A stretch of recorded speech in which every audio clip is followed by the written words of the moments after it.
The Select Committee to investigate the January 6th attack on the United States Capitol will be in order. Without objection, the Chair is authorized to declare the committee in recess at any point. Pursuant to House Deposition Authority Regulation 10, the Chair announces the committee's approval to release the deposition material presented during today's hearing. Good afternoon. When I think about the most basic way to explain the importance of elections in the United States, there's a phrase that always comes to mind. It may sound straightforward, but it's meaningful. We settle our differences at the ballot box. Sometimes my choice prevails, sometimes yours does, but it's that simple. We cast our votes, we count the votes. If something seems off with the results, we can challenge them in court, and then we accept the results. When you're on the losing side, that doesn't mean you have to be happy about it. And in the United States, there's plenty you can do and say so. You can protest, you can organize, you can get ready for the next election to try to make sure your side has a better chance the next time the people settle their differences at the ballot box. But you can't turn violent. You can't try to achieve your desired outcome through force or harassment or intimidation. Any real leader who sees their supporters going down that path, approaching that line, has a responsibility to say, stop. We gave it our best. We came up short. We try again next time, because we settle our differences at the ballot box. On December 14, 2020, the presidential election was officially over. The Electoral College had cast its vote. Joe Biden was the president-elect of the United States. By that point, many of Donald Trump's supporters were already convinced that the election had been stolen, because that's what Donald Trump had been telling them. So what Donald Trump was required to do in that moment, what would have been required of any American leader, was to say, we did our best and we came up short.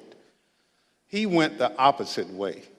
He seized on the anger he had already stoked among his most loyal supporters, and as they approached the line, he didn't wave them off, he urged them on. Today, the committee will explain how, as a part of his last-ditch effort to overturn the election and block the transfer of power, Donald Trump summoned a mob to Washington, D.C., and ultimately spurred that mob to wage a violent attack on our democracy. Our colleagues, Ms. Murphy of Florida and Mr. Raskin of Maryland, will lay out this story. First, I'm pleased to recognize our distinguished Vice Chair, Ms. Cheney of Wyoming, for any opening comments she'd care to offer. Thank you very much, Mr. Chairman. Our committee did not conduct a hearing last week, but we did conduct an on-the-record interview of President Trump's former White House counsel, Pat Cipollone. If you have watched these hearings, you've heard us call for Mr. Cipollone to come forward to testify. He did. And Mr. Cipollone's testimony met our expectations. We will save for our next hearing President Trump's behavior during the violence of January 6th. Today's hearing will take us from December 14th, 2020, when the Electoral College met and certified the results of the 2020 presidential election, up through the morning of January 6th. You will see certain segments of Pat Cipollone's testimony today. We will also see today how President Trump summoned a mob to Washington and how the president's stolen election lies provoked that mob to attack the Capitol. And we will hear from a man who was induced by President Trump's lies to come to Washington and join the mob, and how that decision has changed his life. Today's hearing is our 7th. We have covered significant ground over the past several weeks. And we have also seen a change in how witnesses and lawyers in the Trump orbit approach this committee. Initially, their strategy in some cases appeared to be to deny and delay. Today, there appears to be a general recognition that the committee has established key facts, including that virtually everyone close to President Trump, his Justice Department officials, his White House advisors, his White House counsel, his campaign, all told him the 2020 election was not stolen. This appears to have changed the strategy for defending Donald Trump. Now the argument seems to be that President Trump was manipulated by others outside the administration, that he was persuaded to ignore his closest advisors, and that he was incapable of telling right from wrong. This new strategy is to try to blame only John Eastman or Sidney Powell or Congressman Scott Perry or others, and not President Trump. In this version, the president was, quote, poorly served by these outside advisors. The strategy is to blame people his advisors called, quote, the crazies for what Donald Trump did. This, of course, is nonsense. President Trump is a 76-year-old man. He is not an impressionable child. Just like everyone else in our country, he is responsible for his own actions and his own choices. As our investigation has shown, Donald Trump had access to more detailed and specific information showing that the election was not actually stolen than almost any other American, and he was told this over and over again. No rational or sane man in his position could disregard that information and reach the opposite conclusion. And Donald Trump cannot escape responsibility by being willfully blind. Nor can any argument of any kind excuse President Trump's behavior during the violent attack on January 6th. As you watch our hearing today, I would urge you to keep your eye on two specific points. First, you will see evidence that Trump's legal team, led by Rudy Giuliani, knew that they lacked actual evidence of widespread fraud sufficient to prove that the election was actually stolen. They knew it, but they went ahead with January 6th anyway. And second, consider how millions of Americans were persuaded to believe what Donald Trump's closest advisors in his administration did not. These Americans did not have access to the truth like Donald Trump did. They put their faith and their trust in Donald Trump. They wanted to believe in him. They wanted to fight for their country, and he deceived them. For millions of Americans, that may be painful to accept, but it is true. Thank you, Mr. Chairman. I yield back. Without objection, the chair recognizes the gentlewoman from Florida, Ms. Murphy, and the gentleman from Maryland, Mr. Raskin, for opening statements. Thank you, Mr. Chairman. We know beyond a shadow of a doubt that then President Donald Trump lost in a free and fair election.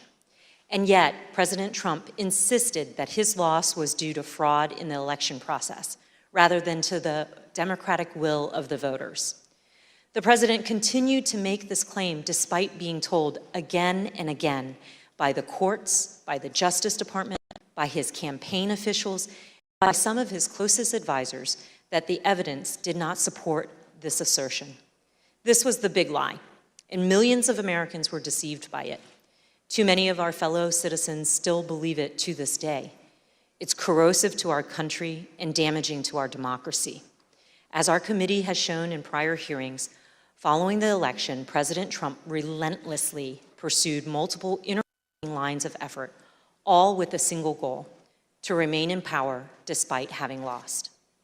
The lines of effort were aimed at his loyal Vice President, Mike Pence, at state election and elected officials, and at the U.S. Department of Justice.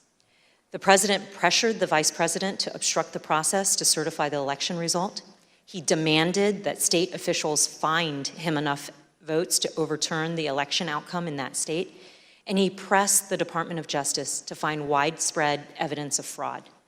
When justice officials told the president that such evidence did not exist, the president urged them to simply declare that the election was corrupt. On December 14th, the Electoral College met to officially confirm that Joe Biden would be the next president. The evidence shows that once this occurred, President Trump, and those who were willing to aid and abet him turned their attention to the joint session of Congress scheduled for January 6th, at which the Vice President would preside. In their warped view, this ceremonial event was the next, and perhaps the last, inflection point that could be used to reverse the outcome of the election before Mr. Biden's inauguration. As President Trump put it, the Vice President and enough members of Congress simply needed to summon the courage to act. To help them find that courage, the President called for backup. Early in the morning of December 19th, the President sent out a tweet urging his followers to travel to Washington, D.C. for January 6th. "Be there, we'll be wild," the President wrote. As my colleague, Mr. Raskin, will describe in detail, this tweet served as a call to action, and in some cases, as a call to arms for many of President Trump's most loyal supporters. It's clear the President intended the assembled crowd on the January 6th to serve his goal.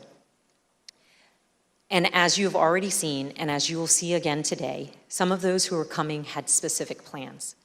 The President's goal was to stay in power for a second term despite losing the election. The assembled crowd was one of the tools to achieve that goal. And in today's hearing, we will focus on events that took place in the final weeks leading up to January 6th, starting in mid-December. And we'll add color and context to evidence you've already heard about, and we'll also provide additional new evidence. For example, you'll hear about meetings in which the President entertained extreme measures designed to help him stay in power, like the seizure of voting machines. We will show some of the coordination that occurred between the White House and members of Congress as it relates to January 6th. And some of these members of Congress would later seek pardons. We will also examine some of the planning for the January 6th protests, placing special emphasis on one rally planner's concerns about the potential violence. And we will describe some of the President's key actions on the evening of January 5th and the morning of January 6th, including how the President edited and ad-libbed his speech that morning at the Ellipse, directed the crowd to march to the Capitol, and spoke off-script in a way that further inflamed an already angry crowd. I yield to the gentleman from Maryland, Mr. Raskin. Thank you, Ms. Murphy. Mr. Chairman, Madam Vice Chair. 4 days after the electors met across the country and made Joe Biden the president-elect, Donald Trump was still trying to find a way to hang on to the presidency. On Friday, December 18th, his team of outside advisors paid him a surprise visit in the White House that would quickly become the stuff of legend. The meeting has been called unhinged, not normal, and the craziest meeting of the Trump presidency. The outside lawyers who'd been involved in dozens of failed lawsuits had lots of theories supporting the big lie, but no evidence to support it. As we will see, however, they brought to the White House a draft executive order that they had prepared for President Trump to further his ends. Specifically, they proposed the immediate mass seizure of state election machines by the U.S. military. The meeting ended after midnight with apparent rejection of that idea. In the wee hours of December 19th, dissatisfied with his options, Donald Trump decided to call for a large and wild crowd on Wednesday, January 6th, the day when Congress would meet to certify the electoral votes. Never before in American history had a president called for a crowd to come contest the counting of electoral votes by Congress, or engaged in any effort designed to influence, delay, or obstruct the joint session of Congress in doing its work required by our Constitution and the Electoral Count Act.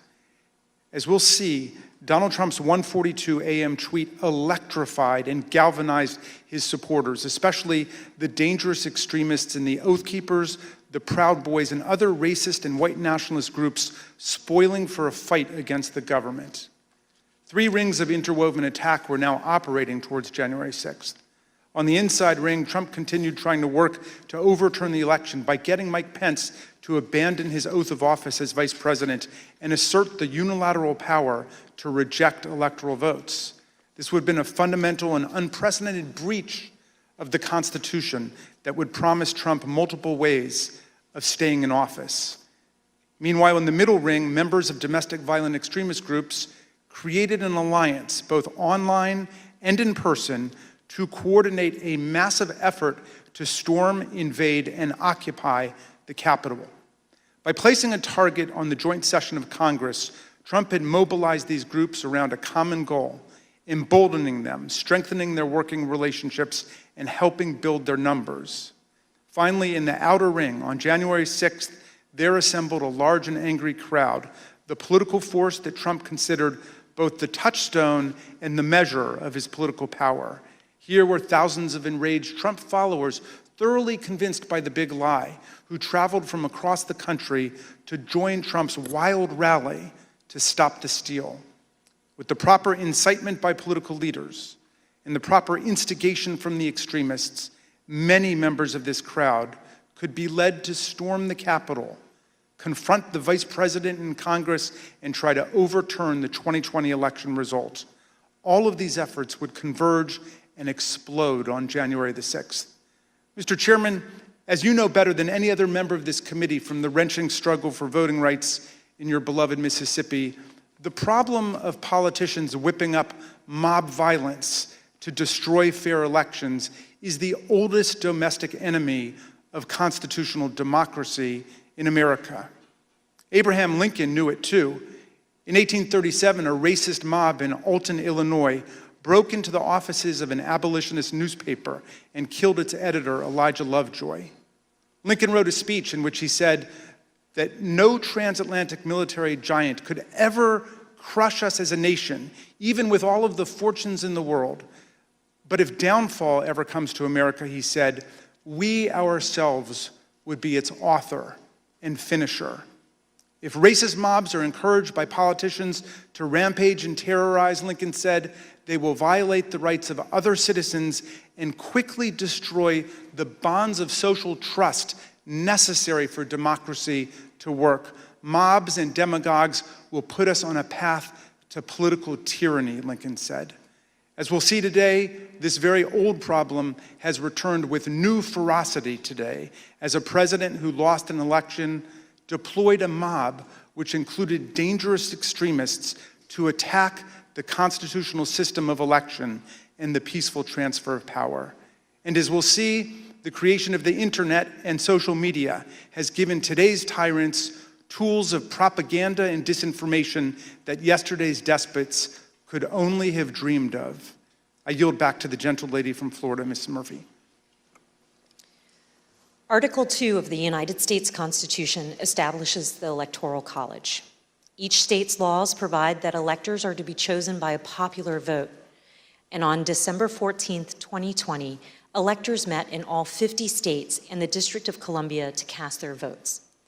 Joseph Biden won by a margin of 306 to 232.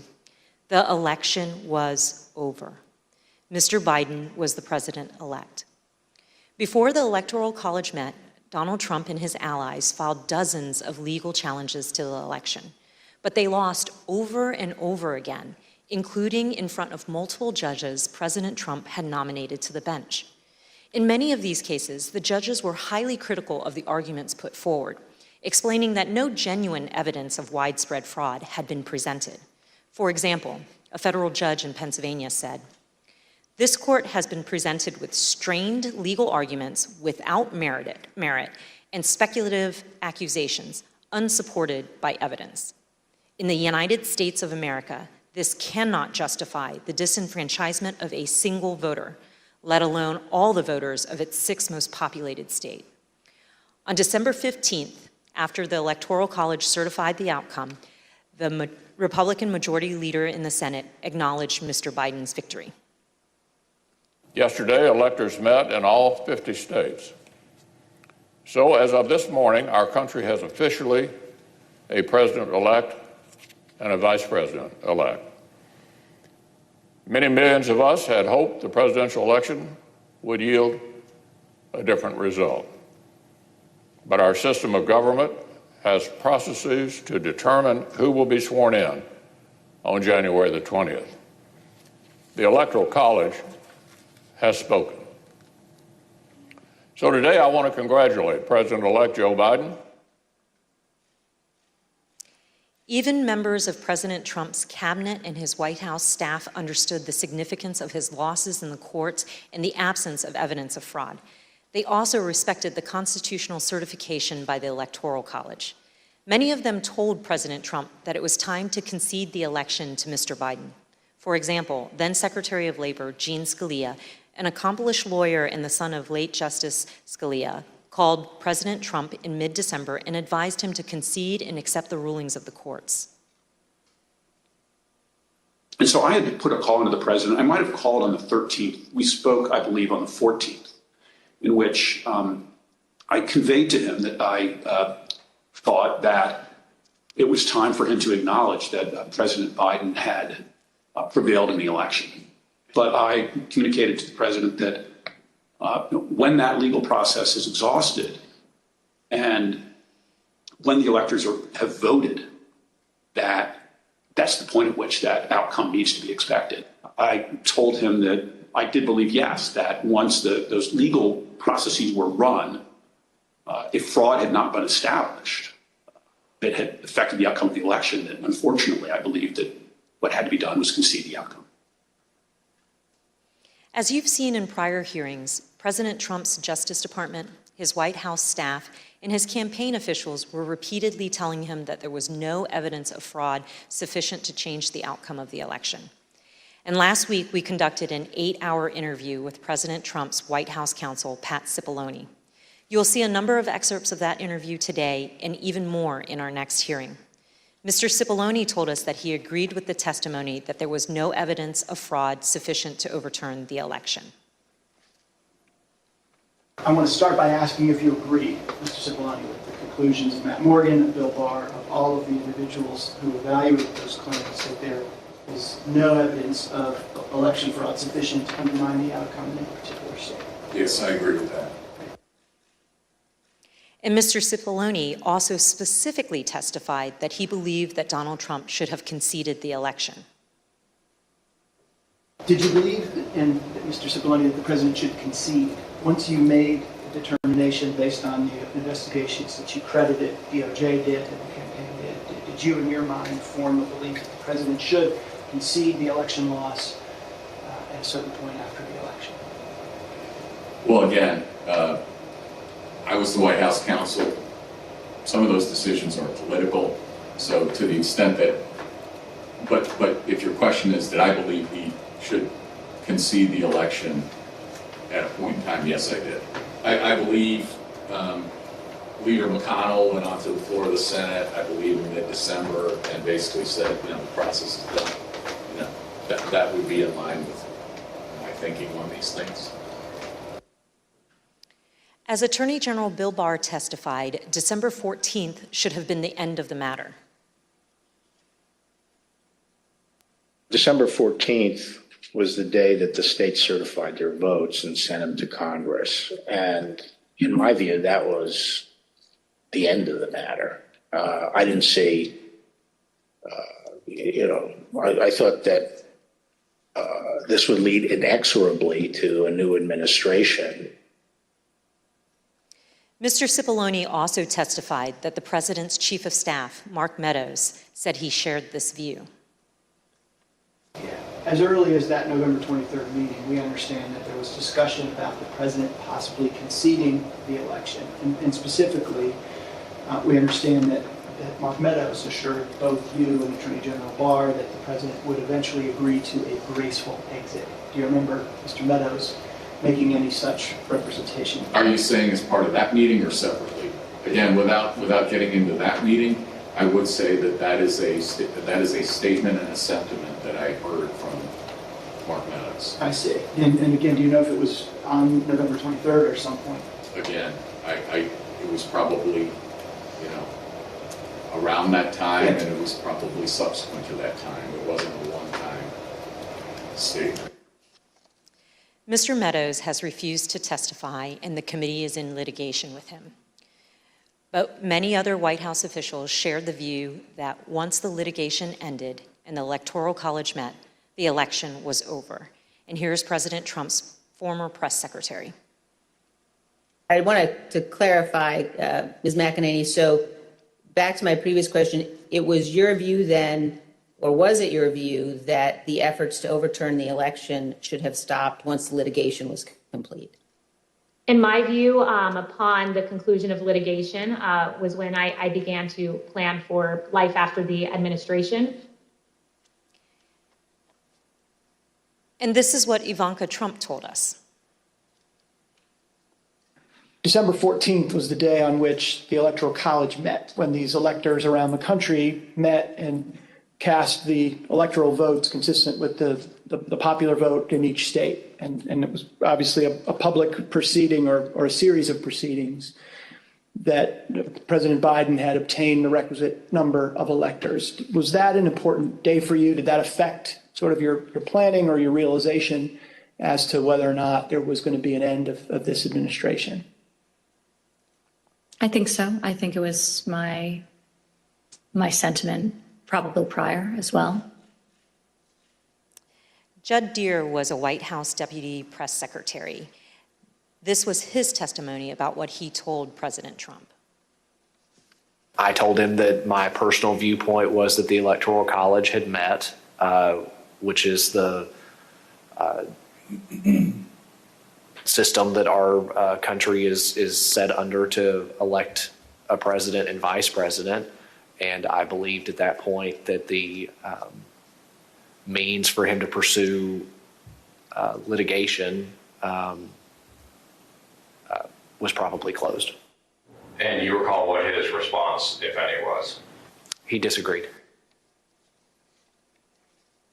We've also seen this testimony from Attorney General Barr reflecting a view of the White House staff in late November 2020. And then at that point I left.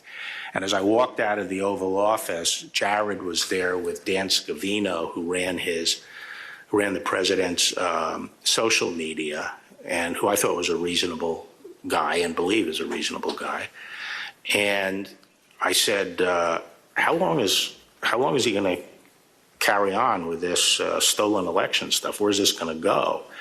And by that time, Meadows had caught up with me and leaving the office, and caught up to me and said that he said, look, I think that he's becoming more realistic and knows that there's a limit to how far he can take this. And then Jared said, yeah, we're working on this. We're working on it. Likewise, in this testimony, Cassidy Hutchinson, an aide to Mark Meadows, described her conversations with President Trump's Director of National Intelligence, John Ratcliffe, a former Republican congressman. He had expressed to me that he was concerned that it could spiral out of control and potentially be dangerous, either for our democracy or the way that things were going for the civics. Of course, underlying all of this is the fundamental principle that the President of the United States cannot simply disregard the rulings of state and federal courts, which are empowered to address specific election-related claims. The President cannot simply pretend that the courts had not ruled. By that time, the President or his associates had lost 60 out of 61 cases that they had brought to challenge different aspects of the election in a number of states. They lost 60 out of 61 of those cases. So by the time we get to January 3rd, that's been clear.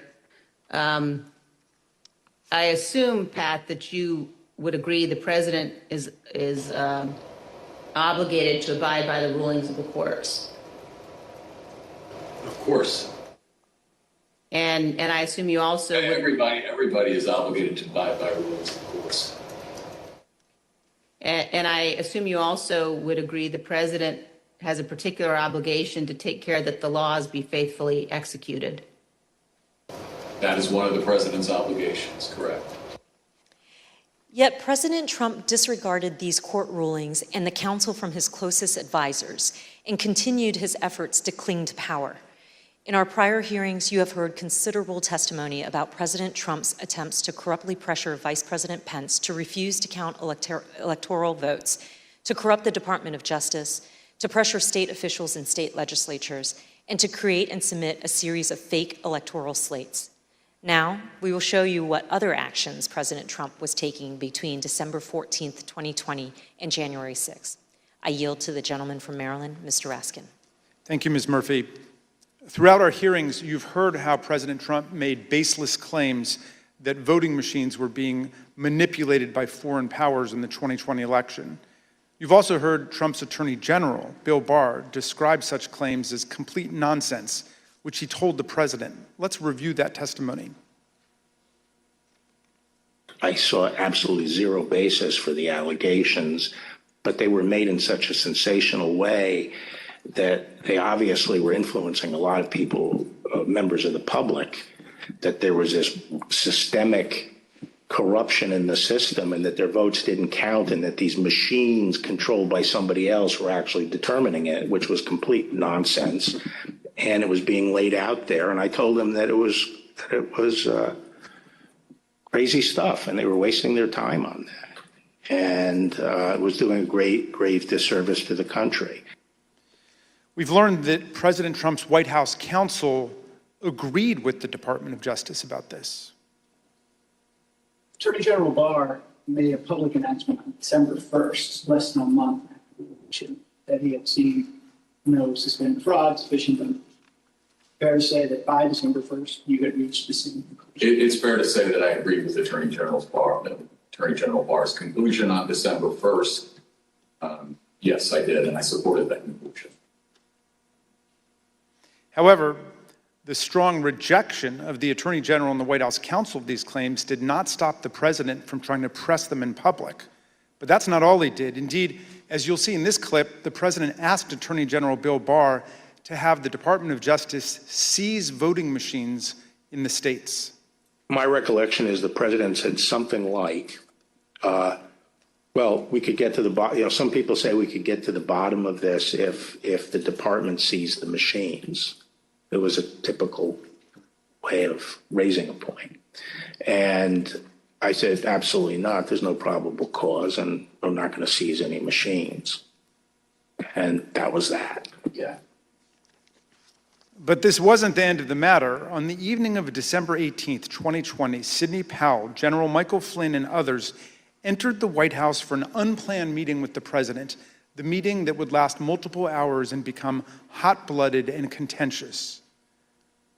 The executive order behind me on the screen was drafted on December the 16th, just 2 days after the Electoral College vote, by several of the president's outside advisors over a luncheon at the Trump International Hotel. As you can see here, this proposed order directs the Secretary of Defense to seize voting machines, quote, effective immediately, but it goes even further than that. Under the order, President Trump would appoint a special counsel with the power to seize machines and then charge people with crimes with all resources necessary to carry out her duties. The specific plan was to name Sidney Powell as special counsel, the Trump lawyer who had spent the post-election period making outlandish claims about Venezuelan and Chinese interference in the election, among others. Here's what White House counsel Pat Cipollone had to say about Sidney Powell's qualifications to take on such expansive authority. I don't think Sidney Powell would say that I thought it was a good idea to appoint her special counsel. I was vehemently opposed. I didn't think she should be appointed to anything. Sidney Powell told the president that these steps were justified because of her evidence of foreign interference in the 2020 election. However, as we've seen, Trump's allies had no such evidence and, of course, no legal authority for the federal government to seize state voting machines. Here's Mr. Cipollone again denouncing Sidney Powell's terrible idea. There was a real question in my mind and a real concern, particularly after the Attorney General had reached the conclusion that there wasn't sufficient election fraud to change the outcome of the election. When other people kept suggesting that there was, the answer is, what is it? And at some point, you have to put up or shut up. That was my view. Why was this, on a broader scale, a bad idea for the country? To have the federal government seize voting machines, that's a terrible idea for the country. That's not how we do things in the United States. There's no legal authority to do that. And there is a way to contest elections, that happens all the time. But the idea that the federal government could come in and seize election machines, I don't understand why I would even have to tell you why that's a bad idea for the country. It's a terrible idea. For all of its absurdity, the December 18th meeting was critically important because President Trump got to watch up close for several hours as his White House counsel and other White House lawyers destroyed the baseless factual claims and ridiculous legal arguments being offered by Sidney Powell, Mike Flynn, and others. President Trump now knew all these claims were nonsense, not just from his able White House lawyers, but also from his own Department of Justice officials and indeed his own campaign officials. As White House counsel Pat Cipollone told us, with respect to the whole election fraud issue, to me, it's sort of, if you're going to make those kind of claims, and people were open to them early on because people were making all sorts of claims, and the real question is, show the evidence, okay? it wasn't just the Justice Department, the Trump campaign, and the Trump White House lawyers who knew it. Even Rudy Giuliani's own legal team admitted that they did not have any real evidence of fraud sufficient to change the election result. Here's an email from Rudy Giuliani's lead investigator, Bernie Kerik, on December 28, 2020, to Chief of Staff Mark Meadows. Mr. Kerik did not mince any words. We can do all the investigations we want later, but if the president plans on winning, it's the legislators that have to be moved, and this will do just that. Mr. Kerik wanted the president to win. What he didn't say in this email was what he would later tell the Select Committee in a letter that his lawyer wrote to us in November. The letter said, quote, "It was impossible for Mr. Kerik and his team to determine conclusively whether there was widespread fraud or whether that widespread fraud would have altered the outcome of the election." In other words, even Rudy Giuliani's own legal team knew before January 6th that they hadn't collected enough actual evidence to support any of their stolen election claims. Here's what Trump campaign senior advisor Jason Miller told the committee about some of the so-called evidence of fraud that the campaign had seen from the Giuliani team. So do you know what the examples of fraud, numbers, names, and supporting evidence was that you sent to Mo Brooks's office? And when I say you, I mean you or the campaign. There are some very, very general documents as far as, say, for example, here are the handful of dead people in several different states. Here are explanations on a couple of the legal challenges, as far as saying that the rules were changed in an unconstitutional manner. But it was, to say that it was thin is probably an understatement. Here's how President Trump's deputy campaign manager described the evidence of fraud that the campaign had seen. You never came to learn or understand that Mayor Giuliani had produced evidence of election fraud. Is that fair? That's fair. And here's testimony that we received from the Speaker of the Arizona House of Representatives, Rusty Bowers, about an exchange that he had with Rudy Giuliani after the election. At some point, did one of them make a comment that they didn't have evidence, but they had a lot of theories? That was Mr. Giuliani. Chief of Staff Mark Meadows told people that he thought Trump should concede around the time the Electoral College certified the result. But nonetheless, he later worked to try to facilitate President Trump's wishes. Here's what Cassidy Hutchinson told us. During this period, I perceived his goal with all of this to keep Trump in office. He had very seriously and deeply considered the allegations of voter fraud. But when he began acknowledging that maybe there wasn't enough voter fraud to overturn the election, I witnessed him start to explore potential constitutional loopholes more extensively, which I then connected with John Eastman's theories. The startling conclusion is this: even an agreed upon complete lack of evidence could not stop President Trump, Mark Meadows, and their allies from trying to overturn the results of a free and fair election. So let's return to that meeting at the White House on the evening of December 18. That night, a group showed up at the White House, including Sidney Powell, retired Lieutenant General Michael Flynn, and former Overstock.com CEO Patrick Byrne. After gaining access to the building from a junior White House staffer, the group made their way to the Oval Office. They were able to speak with the president by himself for some time until White House officials learned of the meeting. What ensued was a heated and profane clash between this group and President Trump's White House advisors, who traded personal insults, accusations of disloyalty to the president, and even challenges to physically fight. The meeting would last over 6 hours, beginning here in the Oval Office, moving around the West Wing, and many hours later, ending up in the president's private residence. The Select Committee has spoken with 6 of the participants, as well as staffers who could hear the screaming from outside the Oval Office. What took place next is best told in their own words, as you will see from this video. Did you believe that it was going to work, that you were going to be able to get to see the president without an appointment? I had no idea.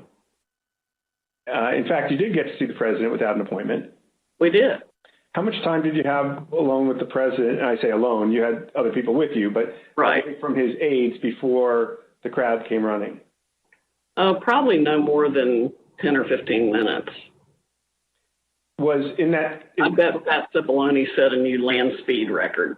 I got a call either from Molly or Hirschman that I need to get to the Oval Office. So that was the first point that I had recognized, okay, there was nobody in there from the White House. Mark's gone. What's going on right now? I opened the door and I walked in.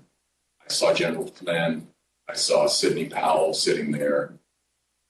I was not happy to see the people in the Oval Office. Explain why. Well, again, I don't think they were providing. Well, first of all, the Overstock person, I've never knew who this guy was. Actually, the first thing I did, I walked in, I looked at him, and I said, "Who are you?" And he told me.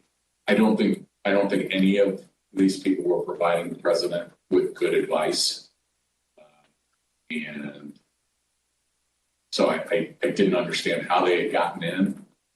In the short period of time that you had with the president, did he seem receptive to the presentation that you were making?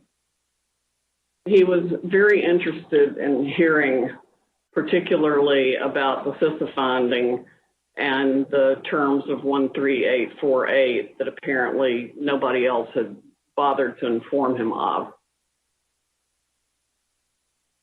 I was asking, like, you claiming the Democrats were working with Yugoslavs, Venezuelans, and whomever else. And at one point, General Flynn took out a diagram that supposedly showed IP addresses all over the world, and who was communicating with whom via the machines, and some comment about like Nest thermostats being hooked up to the internet. So it's been reported that during this meeting, Ms. Powell talked about Dominion voting machines and made various election fraud claims that involve foreign countries such as Venezuela, Iran, and China. Is that accurate? Sure. Was the meeting tense? Oh, yeah. It was not a casual meeting. Explain. I mean, at times there were people shouting at each other, hurling insults at each other. It wasn't just sort of people sitting around on a couch, like chit-chatting. Do you recall whether he raised to Ms. Powell the fact that she and the campaign had lost all of the 60 cases that they had brought in litigation? Yes, he raised that. And what was the response? I don't remember what she said. I don't think it was a good response. Cipollone and Hirschman and whoever the other guy was showed nothing but contempt and disdain of the president. Yeah, I remember the three of them were really sort of forcefully attacking me verbally. Derek, and we were pushing back, and we were asking one simple question as a general matter. Where is the evidence? So, what response did you get when you asked Ms. Powell and her colleagues, where's the a variety of responses based on my current recollection, including, can't believe you would say something like, things like this, like, what do you mean, where's the evidence? You should know, and things like that, or, a disregard, I would say, a general disregard for the importance of actually backing up what you say with facts. And, then there was discussion of, well, we don't have it now, but we will have it or whatever. I mean, if it had been me sitting in his chair, I would have fired all of them that night and had them escorted out of the building. But Derek and I both challenged what she was saying. And she says, well, the judges are corrupt. And I was like, everyone?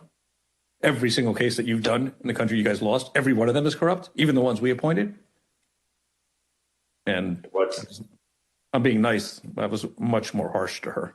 So one of the other things that's been reported that was said during this meeting was that President Trump told White House lawyers, Mr. Hirschman and Mr. Cipollone, that they weren't offering him any solutions, but Ms. Powell and others were. So why not try what Ms. Powell and others were proposing? Do you remember anything along those lines being said by President Trump? I do. That sounds right. I think that it got to the point where the screaming was completely out there. I mean, you get people walk in, it was late at night, it had been a long day, and what they were proposing, I thought was nuts. I'm gonna categorically describe it as, you guys are not tough enough. Or maybe I put it another way, you're a bunch of pussies. Excuse the expression, but I'm almost certain the word was used. Flynn screamed at me that I was a quitter and everything, kept on standing up and turning around and screaming at me. And then at a certain point I had it with him. So I yelled back. I had to come over, or sit your effing ass back down. The president and the White House team went upstairs to the residence, but to the public part of the residence, the big parlor where you can have meetings in the conference room. Oval? They call that the yellow oval? Yes, exactly, the yellow oval office. I always called it the upper. And I'm not exactly sure where the Sydney group went. I think maybe the Roosevelt room. And I stayed in the cabinet room, which is kind of cool. I really like that. All by myself. At the end of the day, we landed where we started the meeting, at least from a structural standpoint, which was Sidney Powell was fighting, Mike Flynn was fighting. They were looking for avenues that would result in President Trump remaining President Trump for a second term. The meeting finally ended after midnight. Here are text messages sent by Cassidy Hutchinson during and after the meeting. As you can see, Ms. Hutchinson reported that the meeting in the West Wing was unhinged. The meeting finally broke up after midnight during the early morning of December 19. Cassidy Hutchinson captured the moment of Mark Meadows escorting Rudy Giuliani off the White House grounds to, quote, make sure he didn't wander back into the mansion. Certain accounts of this meeting indicate that President Trump actually granted Ms. Powell's security clearance and appointed her to a somewhat ill-defined position of special counsel. he asked Pat Cipollone if he had the authority to name me special counsel, and he said yes.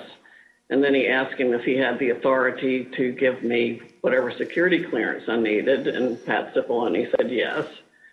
And then the president said, okay, I'm naming her that, and I'm giving her security clearance. And then shortly before we left, and it totally blew up, was when Cipollone and/or Hirschman and whoever the other young man was said, you can name her whatever you want to name her, and no one's going to pay any attention to it.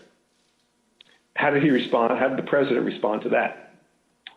Something like, you see what I deal with this all the time. Over the ensuing days, no further steps were taken to appoint Sidney Powell, but there is some ambiguity about what the president actually said and did during the meeting.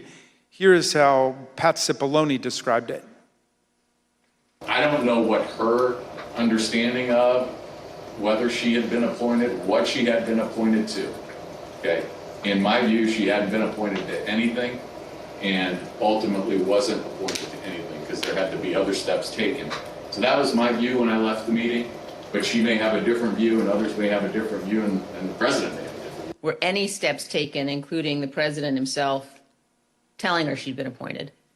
Again, I'm not going to get into what the president said in the meeting. My recollection is you're not appointed till steps are taken to get the paperwork done.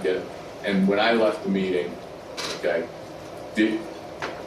I guess what I'm trying to say is I'm not going to get into what the president said or said he wanted. Mr. Cipollone, when the matter continued to flare up over the next several days, was it your understanding that Sidney Powell was still seeking an appointment, or that she was asserting that she had been appointed by the president at the December 18 meeting? Now that you mentioned it, probably both. In terms of I think she may have been of the view that she had been appointed and was seeking to, get that done, and that she should be appointed. As you listen to these clips, remember that Ms. Powell, the person who President Trump tried to make special counsel, was ultimately sanctioned by a federal court and sued by Dominion Voting Systems for defamation. In her own defense to that lawsuit, Sidney Powell argued that, quote, no reasonable person would conclude that the statements were truly statements of fact. Not long after Sidney Powell, General Flynn, and Rudy Giuliani left the White House in the early hours of the morning, President Trump turned away from both his outside advisors' most outlandish and unworkable schemes and his White House counsel's advice to swallow hard and accept the reality of his loss. Instead, Donald Trump issued a tweet that would galvanize his followers, unleash a political firestorm, and change the course of our history as a country. Trump's purpose was to mobilize a crowd. And how do you mobilize a crowd in 2020? With millions of followers on Twitter, President Trump knew exactly how to do it. At 1:42 a.m. on December 19, 2020, shortly after the last participants left the unhinged meeting, Trump sent out the tweet with his explosive invitation. Trump repeated his big lie and claimed it was, quote, statistically impossible to have lost the 2020 election, before calling for a big protest in D.C. on January 6th. Be there, will be wild. Trump supporters responded immediately. Women for America First, a pro-Trump organizing group, had previously applied for a rally permit for January 22nd and 23rd in Washington, D.C., several days after Joe Biden was to be inaugurated. But in the hours after the tweet, they moved their permit to January 6th, 2 weeks before. This rescheduling created the rally where Trump would eventually speak. The next day, Ali Alexander, leader of the Stop the Steal organization and a key mobilizer of Trump supporters, registered wildprotest.com, named after Trump's tweet, WildProtest.com provided comprehensive information about numerous newly organized protest events in Washington. It included event times, places, speakers, and details on transportation to Washington, D.C. Meanwhile, other key Trump supporters, including far-right media personalities, began promoting the wild protest on January 6th. It's Saturday, December 19th. The year is 2020. And one of the most historic events in American history has just taken place. President Trump, in the early morning hours today, tweeted that he wants the American people to march on Washington, D.C. on January 6, 2021. And now Donald Trump is calling on his supporters to descend on Washington, D.C., January 6th. He is now calling on we, the people, to take action and to show our numbers. We're going to only be saved by millions of Americans moving to Washington, occupying the entire area, if necessary, storming right into the Capitol. You know, we know the rules of engagement. If you have enough people, you can push down any kind of a fence or a wall. This could be Trump's last stand. And it's a time when he has specifically called on his supporters to arrive in D.C. That's something that may actually be the big push Trump supporters need to say, this is it. It's now or never. You better understand something, son. You better understand something. Red wave, bitch. Red wave. This is going to be a red wedding going down January 6th. On that day, Trump says, show up for a protest. It's going to be wild. And based on what we've already seen from the previous events, I think Trump is absolutely correct. Motherfucker, you better look outside. You better look out January 6th. Kick that fucking door open. Look down the street. There's going to be 1 million plus geeked up armed Americans. The time for games is over. The time for action is now. Where were you when history called? Where were you when you and your children's destiny and future was on the line? In that clip, you heard one of Trump's supporters predict a red wedding, which is a pop culture reference to mass slaughter. But the point is that Trump's call to Washington reverberated powerfully and pervasively online. The committee has interviewed a former Twitter employee who explained the effect that Trump had on the Twitter platform. This employee was on the team responsible for platform and content moderation policies on Twitter throughout 2020 and 2021. The employee testified that Twitter considered adopting a stricter content moderation policy after President Trump told the Proud Boys to stand back and stand by from the lectern at the September 29th presidential debate. But Twitter chose not to act. Here's the former employee, whose voice has been obscured to protect their identity, discussing Trump's stand back and stand by comment and the effect it had. My concern was that the former president, for seemingly the first time, was speaking directly to extremist organizations and giving them directives. We had not seen that sort of direct communication before. And that concerned me. So just to clarify further, you were worried, and others on Twitter were worried, that the president might use your platform to speak directly to folks who might be incited to violence? Yes.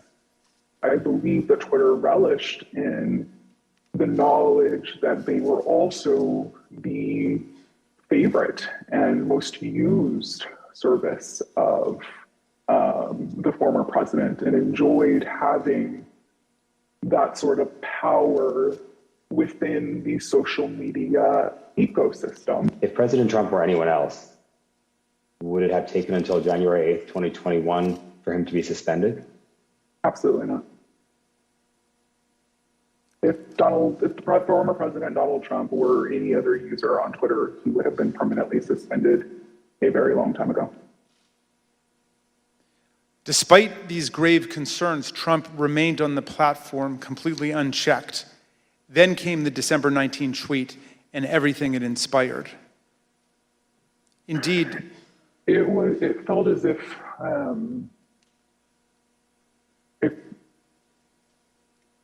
a mob was being organized, and they were gathering together their weaponry and their logic and their reasonings behind why they were prepared to fight prior to December 19th. Again, it was vague. It was non-specific, but very clear that individuals were ready, willing, and able to take up arms. After this tweet on December 19th, again, it became clear not only were these individuals ready and willing, but the leader of their cause was asking them to join him in this cause and in fighting for this cause in DC on January 6th as well. I will also say what shocked me was the responses to these tweets, right? So these were a lot of the locked and loaded, stand back, stand by, those tweets were in response to Donald Trump saying things like this, right? So there would be a response that said, big protests in DC on January 6th, be there, be wild, and someone would respond and say, I'm locked and loaded and ready for Civil War Part 2, right? I very much believe that Donald Trump posting this tweet on December 19th was essentially staking a flag in DC on January 6th for his supporters to come and rally. And you were concerned about the potential for this gathering becoming violent? Absolutely. Indeed, many of Trump's followers took to social media to declare that they were ready to answer Trump's call. One user asked, is the 6th D-Day? Is that why Trump wants everyone there? Another asserted, Trump just told us all to come armed. Fucking A, this is happening. A third took it even further. It will be wild means we need volunteers for the firing squad. Jim Watkins, the owner of 8kun, the fringe online forum that was birthplace of the QAnon extremist movement, confirmed the importance of Trump's tweet. Why did you first decide to go to DC for January 6th? When the President of the United States announced that he was going to have a rally, then I bought a ticket and went. Watkins was at the Capitol on January 6th. Some who have since been indicted for their involvement in the attack on the Capitol also responded. One of them posted on the 19th, quote, calling all patriots, be in Washington, D.C., January the 6th. This wasn't organized by any group. DJT has invited us, and it's going to be wild. Some of the online rhetoric turned openly homicidal and white nationalist, such as, why don't we just kill them, every last Democrat, down to the last man, woman, and child?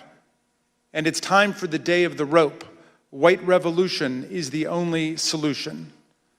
Others realized that police would be standing in the way of their effort to overturn the election. So one wrote, I'm ready to die for my beliefs.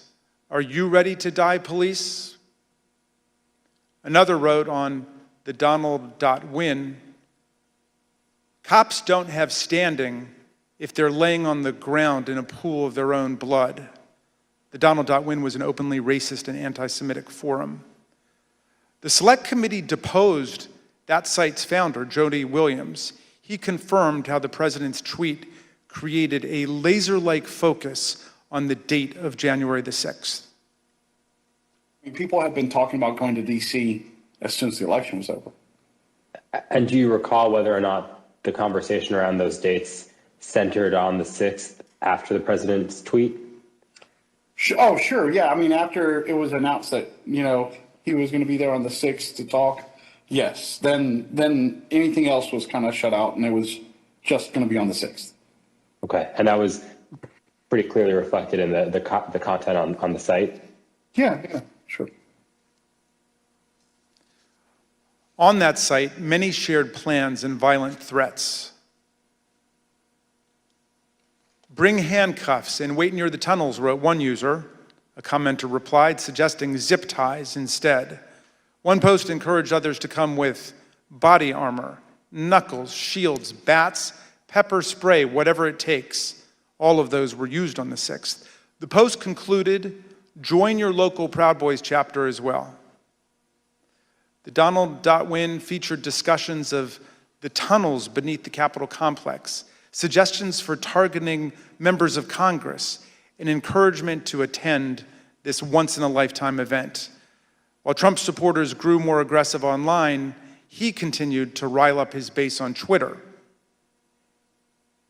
He said there was overwhelming evidence that the election was the biggest scam in our nation's history. As you can see, the president continued to boost the event, tweeting about it more than a dozen times in the lead up to January the 6th. Mr. Chairman, I reserve. The chair requests that those in the hearing room remain seated until the Capitol Police have escorted members from the room.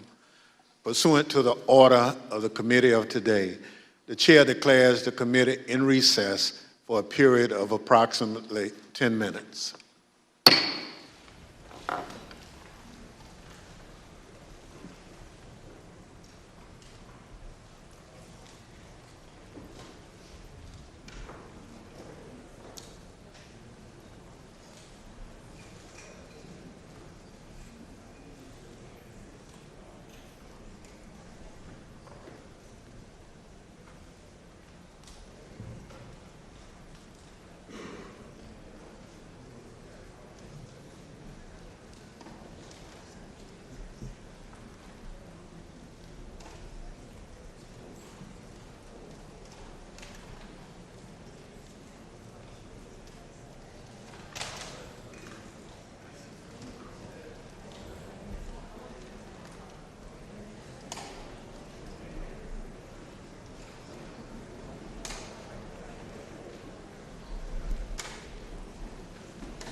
healthy manner. So we were fortunate, we were able to.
Committee will be in order.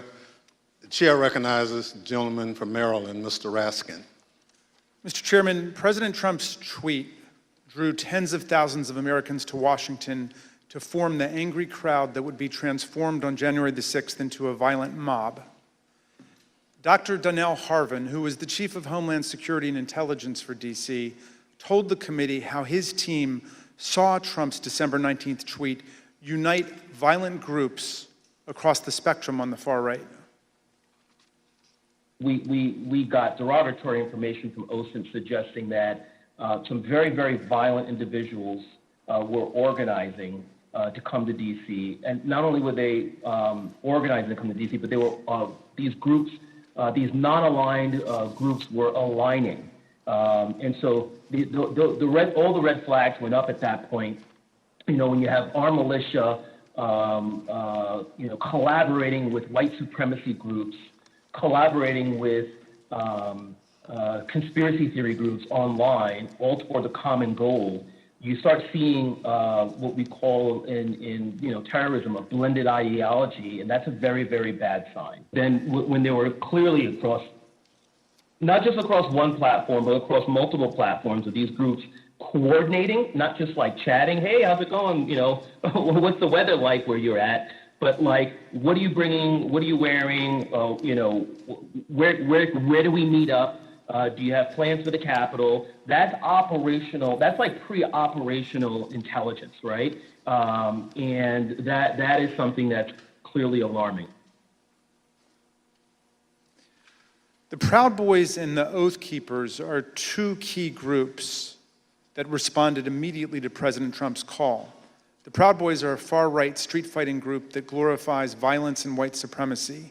The Oath Keepers are extremists who promote a wide range of conspiracy theories and sought to act as a private paramilitary force for Donald Trump. The Department of Justice has charged leaders of both groups with seditious conspiracy to overthrow the government of the United States on January the 6th. Trump's December 19th tweet motivated these two extremist groups, which have historically not worked together to coordinate their activities.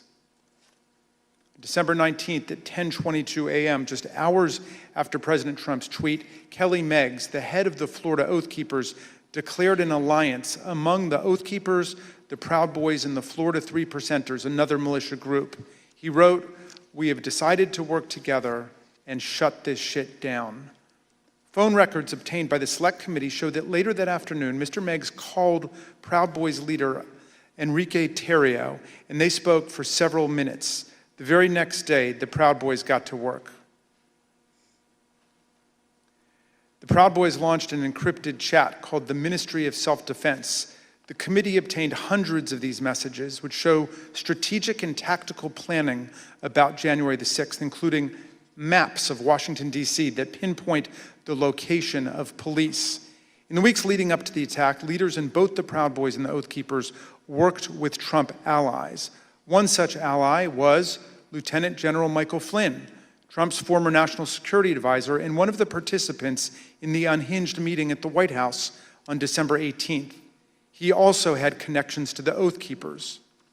This photo from December 12th shows Flynn and Patrick Byrne, another Trump ally who was present at that December 18th meeting, guarded by indicted Oath Keeper Roberto Minuta.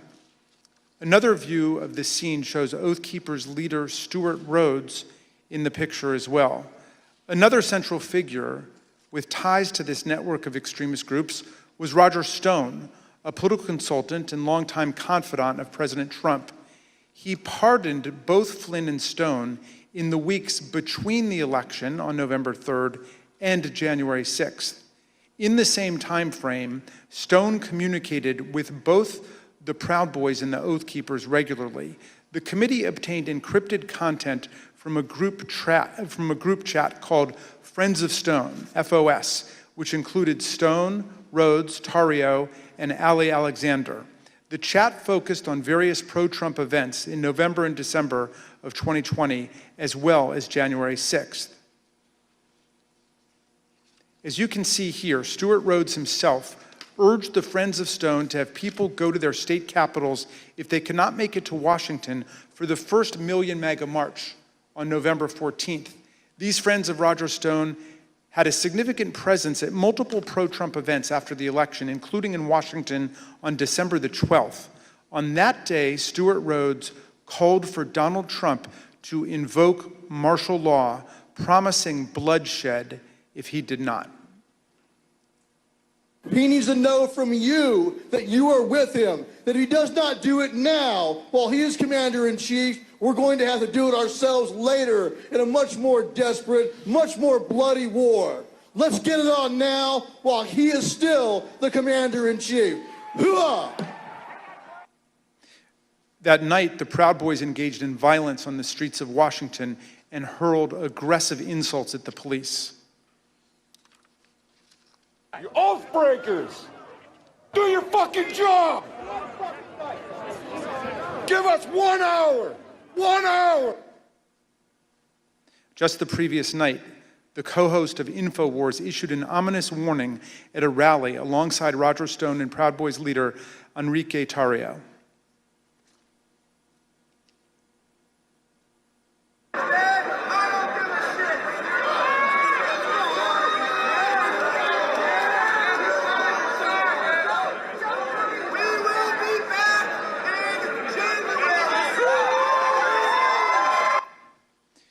Encrypted chats obtained by the Select Committee showed that Kelly Meggs, the indicted leader of the Florida Oath Keepers, spoke directly with Roger Stone about security on January 5th and 6th. In fact, on January 6th, Stone was guarded by 2 Oath Keepers who have since been criminally indicted for seditious conspiracy. One of them later pleaded guilty, and according to the Department of Justice, admitted that the Oath Keepers were ready to use, quote, lethal force if necessary against anyone who tried to remove President Trump from the White House, including the National Guard.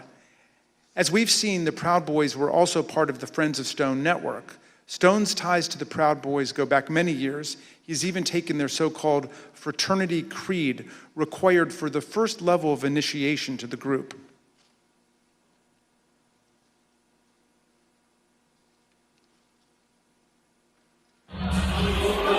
Hi, I'm Roger Stone. I'm a Western chauvinist. I refuse to apologize for creating a modern world. Thank you, Roger. Kelly Sorrell, a lawyer who assists the Oath Keepers and a volunteer lawyer for the Trump campaign, explained to the committee how Roger Stone and other figures brought extremists of different stripes and views together. You mentioned that Mr. Stone wanted to start the Stop the Steal series of rallies. Who did you consider the leader of these rallies? It sounds like, from what you just said, it was Mr. Stone, Mr. Jones, and Mr. Ali Alexander. Is that correct? Those are the ones that became like the center point for everything. We'll learn more from Ms. Murphy about these individuals and their involvement in the days leading up to the violent attack on January 6th. We'll also hear how they were allowed to speak at a rally for President Trump the night before January 6th, even though organizers had expressed serious concerns about their violent and extremist rhetoric directly to Mark Meadows. And you'll hear testimony from White House aides who were with the president as he watched the crowd from the Oval Office and will testify about how excited he was for the following day.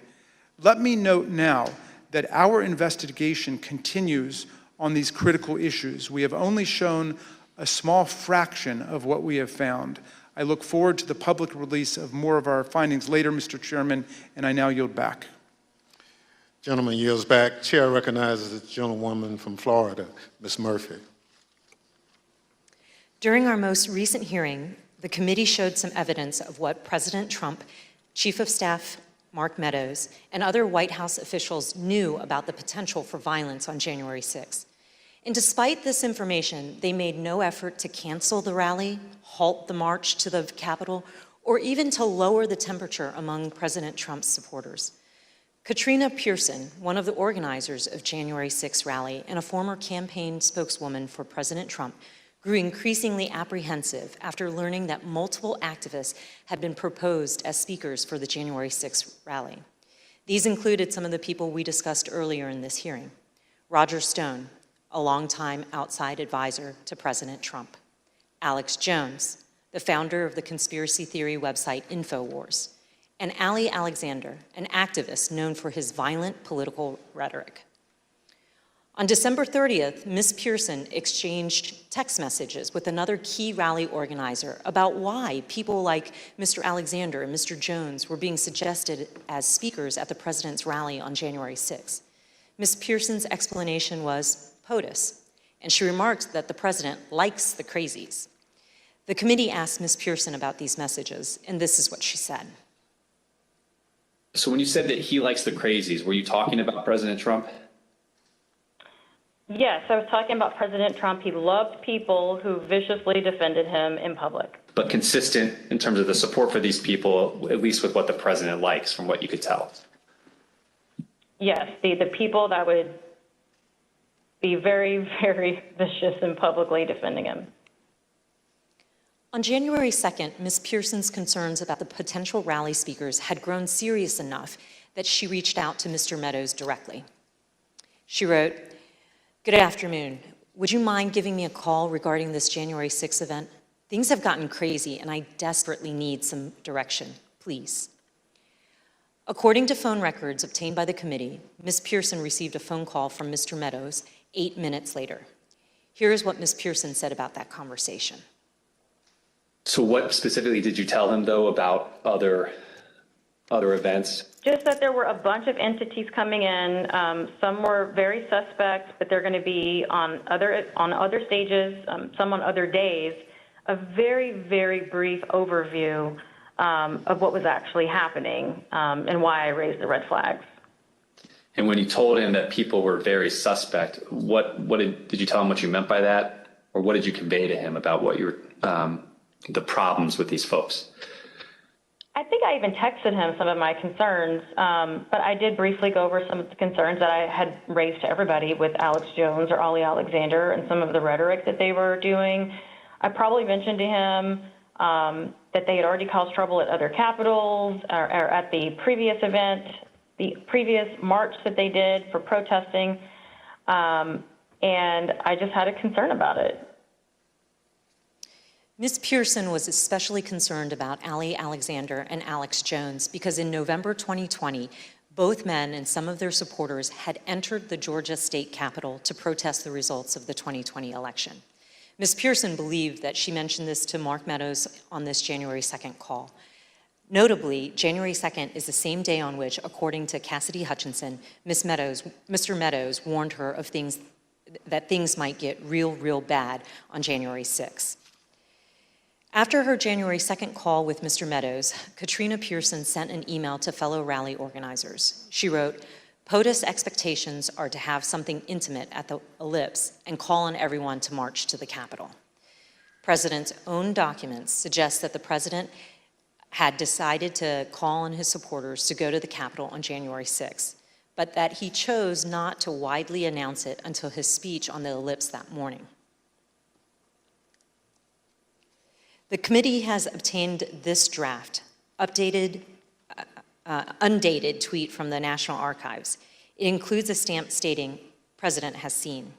The draft tweet reads, "I will be making a big speech at 10 a.m. on January 6th at the Ellipse, south of the White House. Please arrive early. Massive crowds expected. March to the Capitol after. Stop the steal." Although this tweet was never sent, rally organizers were discussing and preparing for the march to the Capitol in the days leading up to January 6th. This is a January 4th text message from a rally organizer to Mike Lindell, the MyPillow CEO. The organizer says, "This stays between us. We're having a second stage at the Supreme Court again after the Ellipse. POTUS is going to have us march there / the Capitol. It cannot get out about the second stage because people will try and set up another and sabotage it. It can also not get out about the march because I will be in trouble with the National Park Service and all the agencies.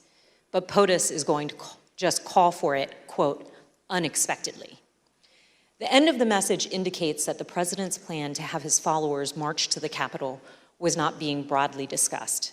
And then on the morning of January 5th, Ali Alexander, whose firebrand style concerned Katrina Pearson, sent a similar text to a conservative journalist. Mr. Alexander said, "Tomorrow, ellipse then U.S. Capitol. Trump is supposed to order us to the Capitol at the end of his speech, but we will see." President Trump did follow through on his plan, using his January 6th speech to tell his supporters to march to the Capitol on January 6th. The evidence confirms that this was not a spontaneous call to action, but rather was a deliberate strategy decided upon in advance by the president. Another part of the president's strategy involved certain members of Congress who amplified his unsupported assertions that the election had been stolen. In the weeks after the election, the White House coordinated closely with President Trump's allies in Congress to disseminate his false claims and to encourage members of the public to fight the outcome on January 6th. We know that the president met with various members to discuss January 6th well before the joint session.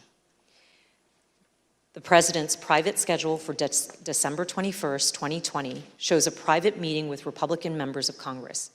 We know that Vice President Pence, Chief of Staff Mark Meadows, and Rudy Giuliani also attended that meeting. We obtained an email that was sent from Congressman Mo Brooks of Alabama to Mark Meadows setting up that meeting. The subject line is White House meeting December 21st regarding January 6th. In his email, Congressman Brooks explained that he had not asked anyone to join him in the, quote, January 6th effort, because in his view, quote, only citizens can exert the necessary influence on senators and congressmen to join this fight against massive voter fraud and election theft. At this point, you may also recall testimony given in our earlier hearing by Acting Attorney General Richard Donahue, who said that the president asked the Department of Justice to, quote, just say that the election was corrupt and leave the rest to me and the Republican congressman.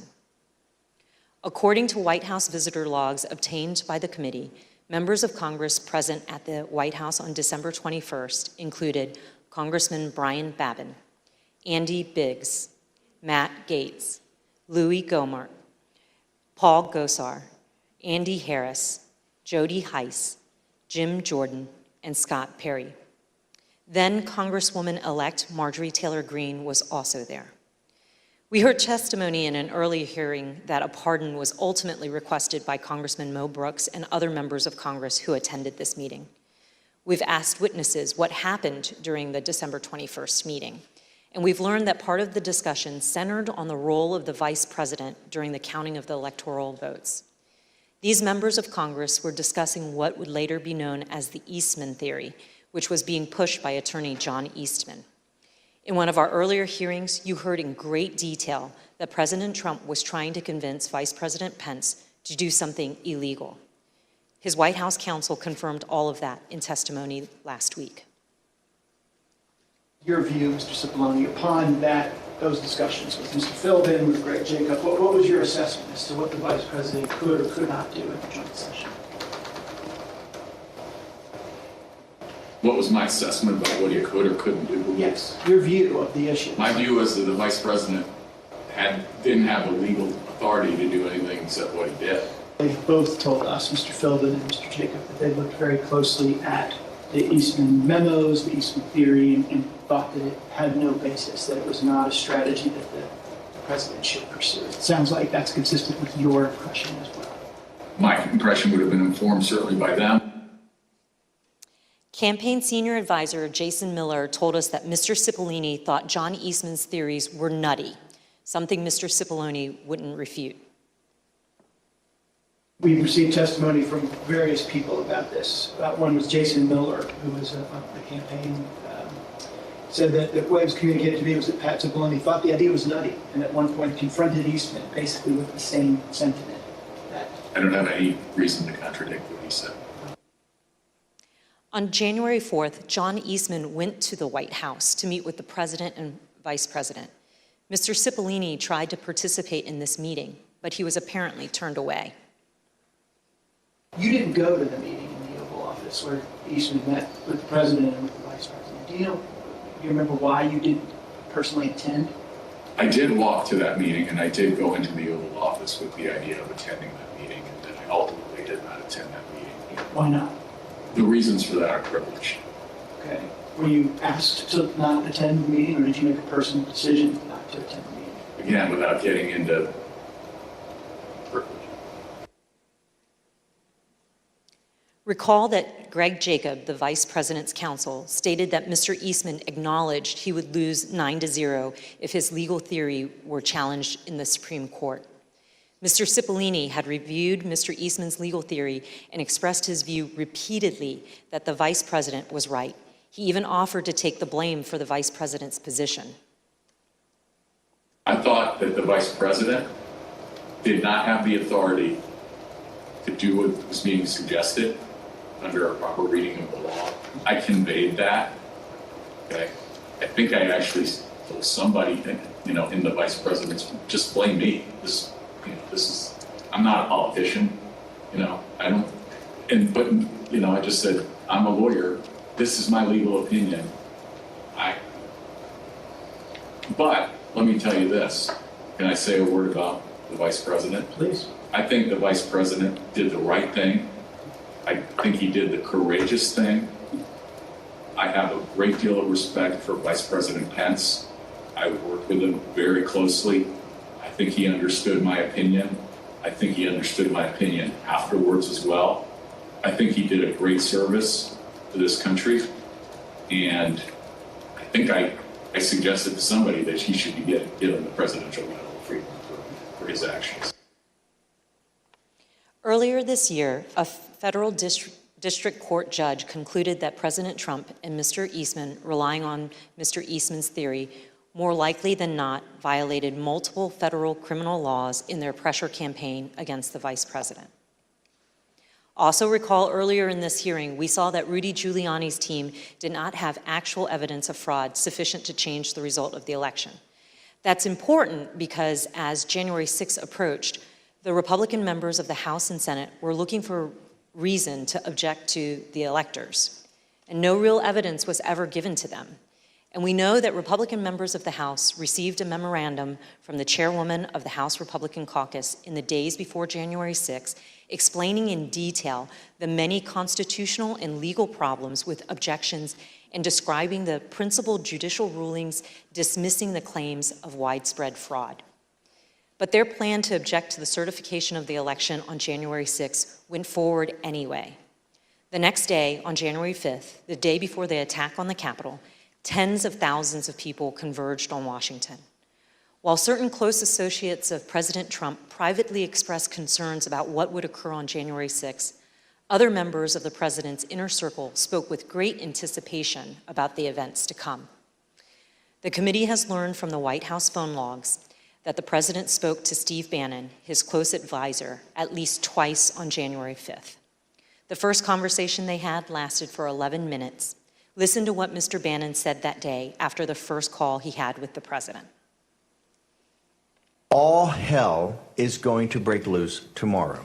It's all converging, and now we're on, as they say, the point of attack, right? The point of attack tomorrow. I'll tell you this. It's not going to happen like you think it's going to happen. Okay, it's going to be quite extraordinarily different. And all I can say is strap in. From those same phone logs, we know that the president and Mr. Bannon spoke again on the phone that evening, this time for 6 minutes. That same day, on the eve of January 6, supporters of President Trump gathered in Washington, D.C. at another rally. This rally was held at Freedom Plaza, which is located near the White House, and featured some of the speakers who Katrina Pearson and others deemed too extreme to share the stage with the president the next morning. And as this rally was underway, the president asked members of his staff to come to the Oval Office. Let's hear from the White House aides who were in the Oval Office that night. I was in the office, in the Oval Office, and he had asked me to open the door so that he could hear. I guess there was a concert or something going on. Did he say anything other than just open the door? He made a comment. I don't remember specifically what he said, but there was a lot of energy. When we walked in, the staff was kind of standing up and assembled along the wall, and the president was at the desk, and Dan Scavino was on the couch, and the president was dictating a tweet that he wanted Scavino to send out. Then the president started talking about the rally the next day. He had the door of the Oval open to the Rose Garden because you could hear the crowd already assembled outside on the ellipse, and they were playing music, and it was so loud that you could feel it shaking in the Oval. He was in a very good mood, and I say that because he had not been in a good mood for weeks leading up to that, and then it seemed like he was in a fantastic mood that evening. He asked if members of Congress would be with him tomorrow.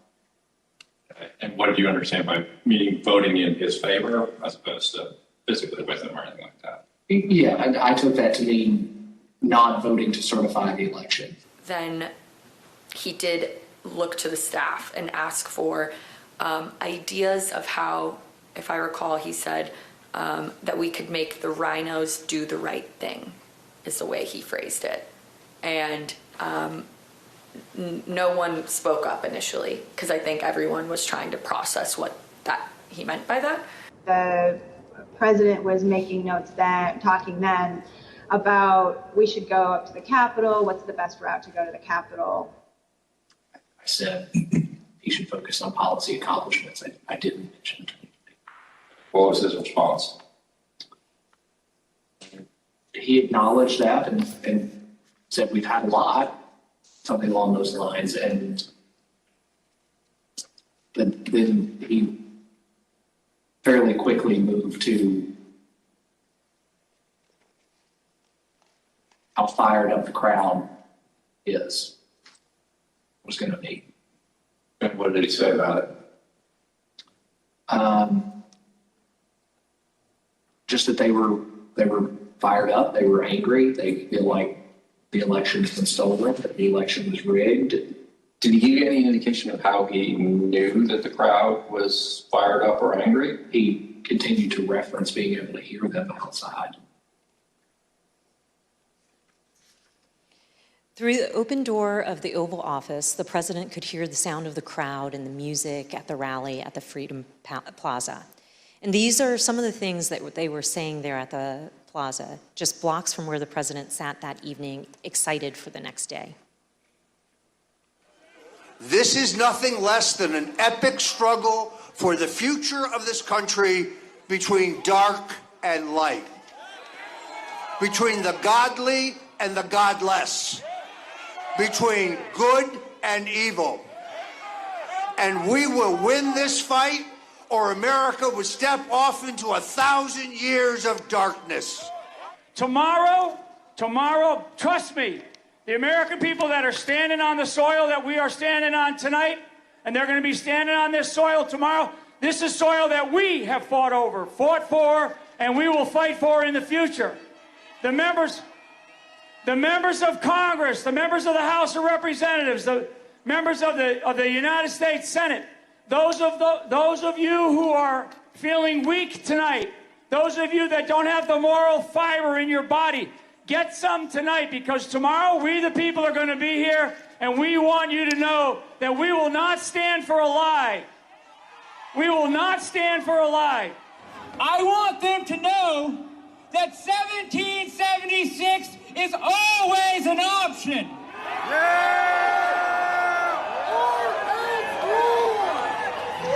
These degenerates in the deep state are going to give us what we want, or we are going to shut this country down. It's 1776. 1776. 1776. 1776. At 5:05 p.m., as the Freedom Plaza rally was underway just blocks away, President Trump tweeted, "Washington is being inundated with people who don't want to see an election victory stolen by emboldened radical left Democrats. Our country has had enough. They won't take it anymore." To the crowds gathering in D.C., he added, "We hear you and love you from the Oval Office." The committee has learned that on January 5th, there were serious concerns at Twitter about the anticipated violence the next day. Listen to what the Twitter witness told us about their desperate efforts to get Twitter to do something. What was your gut feeling on the night of January 5th? I believe I sent a Slack message to someone that said something along the lines of, when people are shooting each other tomorrow, I will try and rest in the knowledge that we tried. And so I went to, I don't know that I slept that night, to be honest with you. I was on pins and needles because, again, for months I had been begging and anticipating and attempting to raise the reality that if we made no intervention into what I saw occurring, people were going to die. And on January 5th, I realized no intervention was coming. And even as hard as I had tried to create one or implement one, there was nothing, and we were at the whims and the mercy of a violent crowd that was locked and loaded. And just for the record, this was content that was echoing statements by the former president, but also Proud Boys and other known violent extremist groups? Yeah. There were also concerns among members of Congress. We have a recently released recording of a conversation that took place among Republican members in the U.S. Capitol on the eve of January 6th. This is Republican Congresswoman Debbie Lesko from Arizona, who led some of the unfounded objections to the election results. I also asked leadership to come up with a safety plan for members. I'm actually very concerned about this because we have who knows how many hundreds of thousands of people coming here. We have Antifa.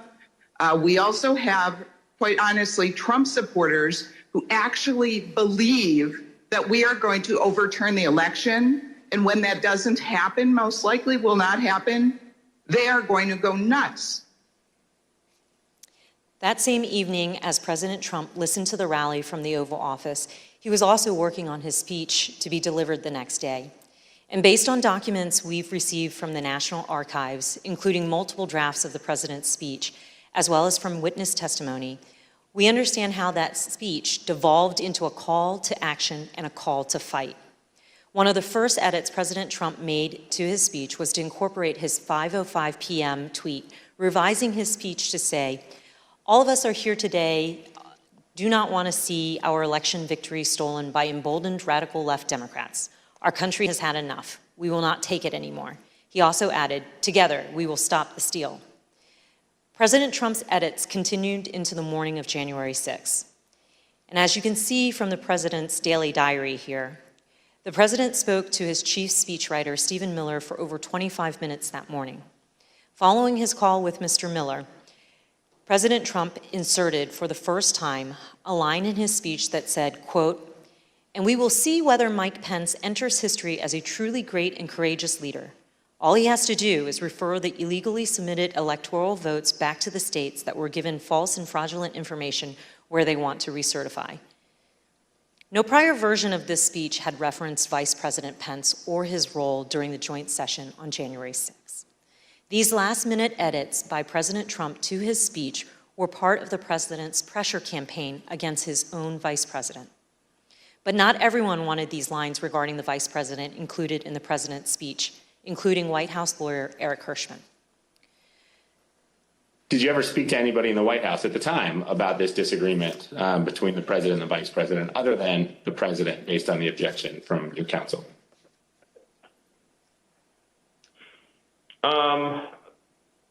Maybe had a brief conversation about it with Eric Hirschman. Tell me about that. What do you remember him saying to you about this disagreement? I just remember him saying that that he had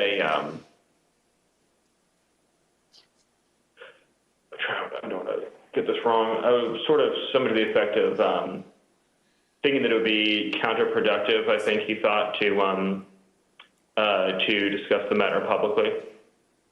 So it came up in the context of editing the president's speech on January the 6th? I just came up with the conversation where Eric knew it was in the speech, and so he had a sidebar with me about it. And so the speechwriters took that advice and removed the lines about Vice President Pence. And later that morning at 11:20 a.m., President Trump had a phone call with the Vice President. And as the committee detailed in an earlier hearing, that phone call was, by all accounts, tense and heated. During this call, the Vice President told the President that he would not attempt to change the outcome of the election. In response, the President called the Vice President of the United States a wimp and other derogatory words. As you can see in this email, after Vice President Pence told President Trump that he would not unilaterally deliver him a second term in office, the speechwriters were directed to reinsert the Mike Pence lines. Here is how one of the speechwriters described President Trump's last-minute change to the speech. And as I recall, there was a very tough sentence, the vice president, that was added. President Trump wanted to use his speech to attack Vice President Pence in front of a crowd of thousands of angry supporters who had been led to believe the election was stolen. When President Trump arrived at the Ellipse to deliver his speech, he was still worked up from his call with Vice President Pence. And although Ivanka Trump would not say so, her chief of staff gave the committee some insight into the president's frustration. It's been reported that you ultimately decided to attend the rally because you hoped that you would calm the president and keep the event on an even keel. Is that accurate? No, I don't know who said that or where that came from. What did she share with you about why it was concerning that her father was upset or agitated after that call with Vice President Pence in relation to the Ellipse rally? Why did that matter? Why did he have to be calmed down, I should say? Well, she shared that he had called the vice president a not an expletive word. I think that bothered her, and I think she could tell based on the conversations and what was going on in the office that he was angry and upset, and people were providing misinformation. And she felt like she might be able to help calm this situation down, at least before he went on to stage. The president did go on stage, and then he gave the speech that he wanted to give. It included the formal changes he had requested the night before and in that morning, but also many important last-minute ad-lib changes. A single scripted reference in the speech to Mike Pence became 8. A single scripted reference to rally-goers marching to the Capitol became 4, with President Trump ad-libbing that he would be joining the protesters at the Capitol. Added throughout his speech were references to fighting and the need for people to have courage and to be strong. The word peacefully was in the staff-written script and used only once. Here are some of these ad-lib changes that the president made to his speech. Because you'll never take back our country with weakness. You have to show strength and you have to be strong. So I hope Mike has the courage to do what he has to do. And I hope he doesn't listen to the rhinos and the stupid people that he's listening to. We fight like hell. And if you don't fight like hell, you're not going to have a country anymore. But we're going to try and give our Republicans, the weak ones, because the strong ones don't need any of our help, we're going to try and give them the kind of pride and boldness that they need to take back our country. So let's walk down Pennsylvania Avenue. White House counsel Pat Cipollone and his deputy did not attend the speech, and they were concerned that the statements in the speech about the election were false. In fact, the message that President Trump delivered that day was built on a foundation of lies. He lied to his supporters that the election was stolen. He stoked their anger. He called for them to fight for him. He directed them to the U.S. Capitol. He told them he would join them, and his supporters believed him, and many headed towards the Capitol. As a result, people died. People were injured. Many of his supporters' lives will never be the same. President Trump's former campaign manager, Brad Parscale, recognized the impact of the speech immediately. And this is what he said on January 6 in excerpts from text messages to Katrina Pearson. Mr. Parscale said, quote, "This is about Trump pushing for uncertainty in our country, a sitting president asking for civil war." And then when he said, "This week I feel guilty for helping him win," Katrina Pearson responded, "You did what you felt right at the time, and therefore it was right." Mr. Parscale added, "Yeah, but a woman is dead. And yeah, if I was Trump and I knew my rhetoric killed someone." When Ms. Pearson replied, "It wasn't the rhetoric," Mr. Parscale said, "Katrina, yes, it was." Thank you, Mr. Chairman. I yield back. Gentlelady yields back. We're joined today by Mr. Jason Van Tavenhove and Mr. Stephen Ayers. Mr.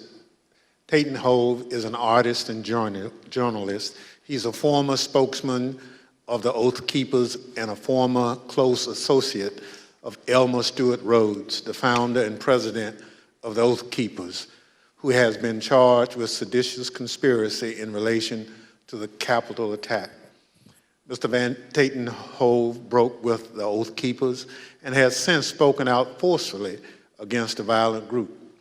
Mr. Ayers is a former supporter of President Trump. He answered the president's call to come to Washington, D.C. on January 6th. He marched to the Capitol on the president's orders. He pleaded guilty last month to disorderly and disruptive conduct at the Capitol.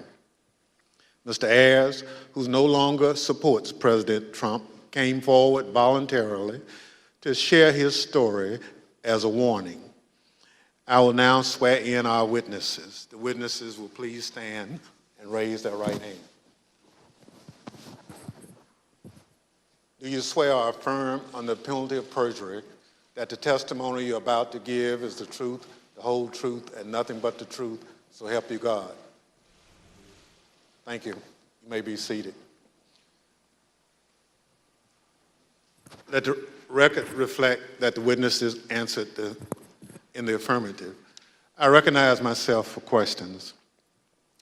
Today we've discussed how President Trump summoned an angry mob of supporters to Washington, D.C., many of whom came prepared to do battle against police and politicians alike. We're fortunate enough to be joined by two witnesses who can help us understand who was in the mob that day. Both hardcore violent extremists like the Oath Keepers and Proud Boys and average Trump supporters swept up in the fervor of the day. Mr. Van Tavenhove, can you help us understand who the Oath Keepers are? I can, thank you. My time with the Oath Keepers began back at Bundy Ranch with that first standoff when I went to cover them as an independent journalist. I then subsequently covered two more standoffs, the Sugar Pine Mine standoff and the White Hope Mine standoff. It was at that time that I was offered a job as national media director and an associate editor for the webpage. So I spent a few years with the Oath Keepers, and I can tell you that they may not like to call themselves a militia, but they are. They're a violent militia, and they are largely Stewart Rhodes. And I think, rather than try to use words, I think the best illustration for what the Oath Keepers are happened January 6th, when we saw that stacked military formation going up the stairs of our Capitol.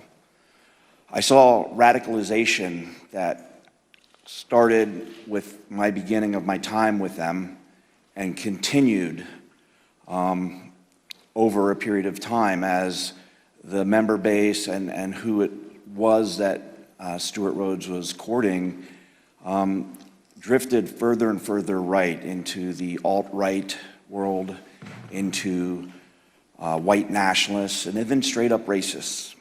And it came to a point where I could no longer continue to work for them.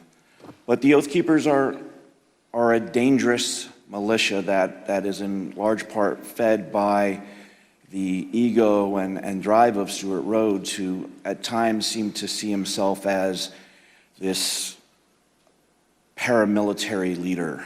I think that drove a lot of it. So, in my opinion, the Oath Keepers are a very dangerous organization. Well, thank you very much. You've talked a little bit about that danger. So, what is the Oath Keepers' vision for America, and why should Americans be concerned about it? I think we saw a glimpse of what the vision of the Oath Keepers is on January 6th. It doesn't necessarily include the rule of law. It doesn't necessarily include, it includes violence. It includes trying to get their way through lies, through deceit, through intimidation, and through the perpetration of violence. The swaying of people who may not know better through lies and rhetoric and propaganda that can get swept up in these moments. And I'll admit I was swept up at one point as well too. But I don't know if that answers the question. Well, it does, and you talk about being swept up. So at what point did you break with the Oath Keepers? There came a point, there were many red flags, and I probably should have broke with them much earlier than I did. But the straw that broke the camel's back really came when I walked into a grocery store. We were living up in the very remote town of Eureka, Montana, and there was a group of core members of the group of the Oath Keepers and some associates, and they were having a conversation at that public area where they were talking about how the Holocaust was not real. And that was, for me, something I just could not abide. And, you know, we were not wealthy people at all. We were barely surviving, and it didn't matter. I went home to my wife and my kids, and I told them that I've got to walk away at this point. I don't know how we're going to survive or where we're going to go or what we're going to do, but I just can no longer continue, and put in my resignation. Thank you very much. Mr. Ayers, there were many people in the crowd that day, January 6th, including you, who were not part of an extremist group. I'd like to start by having you tell the American people a little bit about yourself. Can you tell us about your life before January 6th? Yeah, basically nothing but a family man and a working man. Worked at the company, a cabinet company up in Northeast Ohio for going on 20 years. You know, family's my life. I was a supervisor there, so that took up a lot of my other, a lot of my free time. Other than that, with my family, camping, playing basketball, playing games with my son. Just what any ordinary American citizen, family man would do. Yep, exactly. So this committee has reviewed thousands of hours of surveillance footage from January 6th. During this review, we identified you entering the Capitol as we see in this video. Mr. Ayers, why did you decide to come to Washington on January 6th?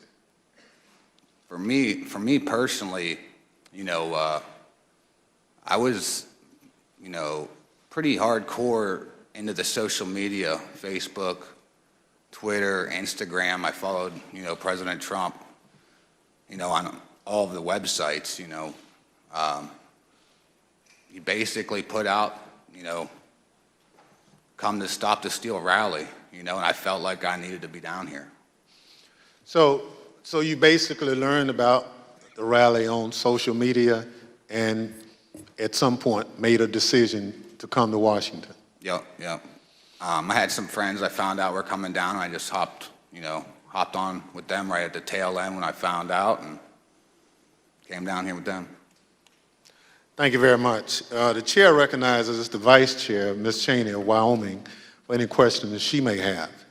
Thank you very much, Mr. Chairman. Mr. Ayers, when you entered the Capitol last year, did you believe that the election had been stolen? At that time, yeah. Everything that I was seeing online, I definitely believed that that's exactly what that was the case.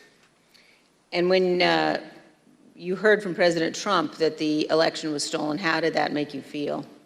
Oh, I was very upset, as were most of his supporters. That's basically what got me to come down here. And do you still believe the election was stolen? Not so much now. I got away from all the social media when January 6th happened. Basically deleted it all. I started doing my own research and everything. And for me, for something like that to be that, for that to actually take place, it's too big. There's no way you can keep something like that quiet, as big as something like that. With all the lawsuits being shot down one after another, that was mainly what convinced me. Well, and I think that's very important. And we've also talked about today and in previous hearings the extent to which the president himself was told that the election hadn't been stolen by his Justice Department, by his White House counsel, by his campaign. Would it have made a difference to you to know that President Trump himself had no evidence of widespread fraud? Oh, definitely. Who knows? I may not have come down here then. Thank you very much, Mr. Chairman. I yield back. Gentlelady yields back. Chair recognizes the gentlewoman from Florida, Ms. Murphy. Thank you, Mr. Chairman. Earlier today we showed how Donald Trump's December 19th tweet summoned both extremist groups as well as rank and file supporters of President Trump to come to Washington, D.C., average Americans. He told them to, quote, "Be there, we'll be wild," and they came. We showed how how President Trump repeatedly told them, "Fight, fight, fight," and they marched to the Capitol. Mr. Ayers, you were in that crowd at the rally, and then the crowd that marched to the Capitol. When you arrived on the ellipse that morning, were you planning on going to the Capitol? No, we didn't actually plan to go down there. We went basically to see the Stop the Steal rally, and that was it. So why did you decide to march to the Capitol? Well, basically, the president, got everybody riled up, told everybody to head on down. So we basically were just following what he said. After the president's speech, as you're marching down to the Capitol, how did you feel?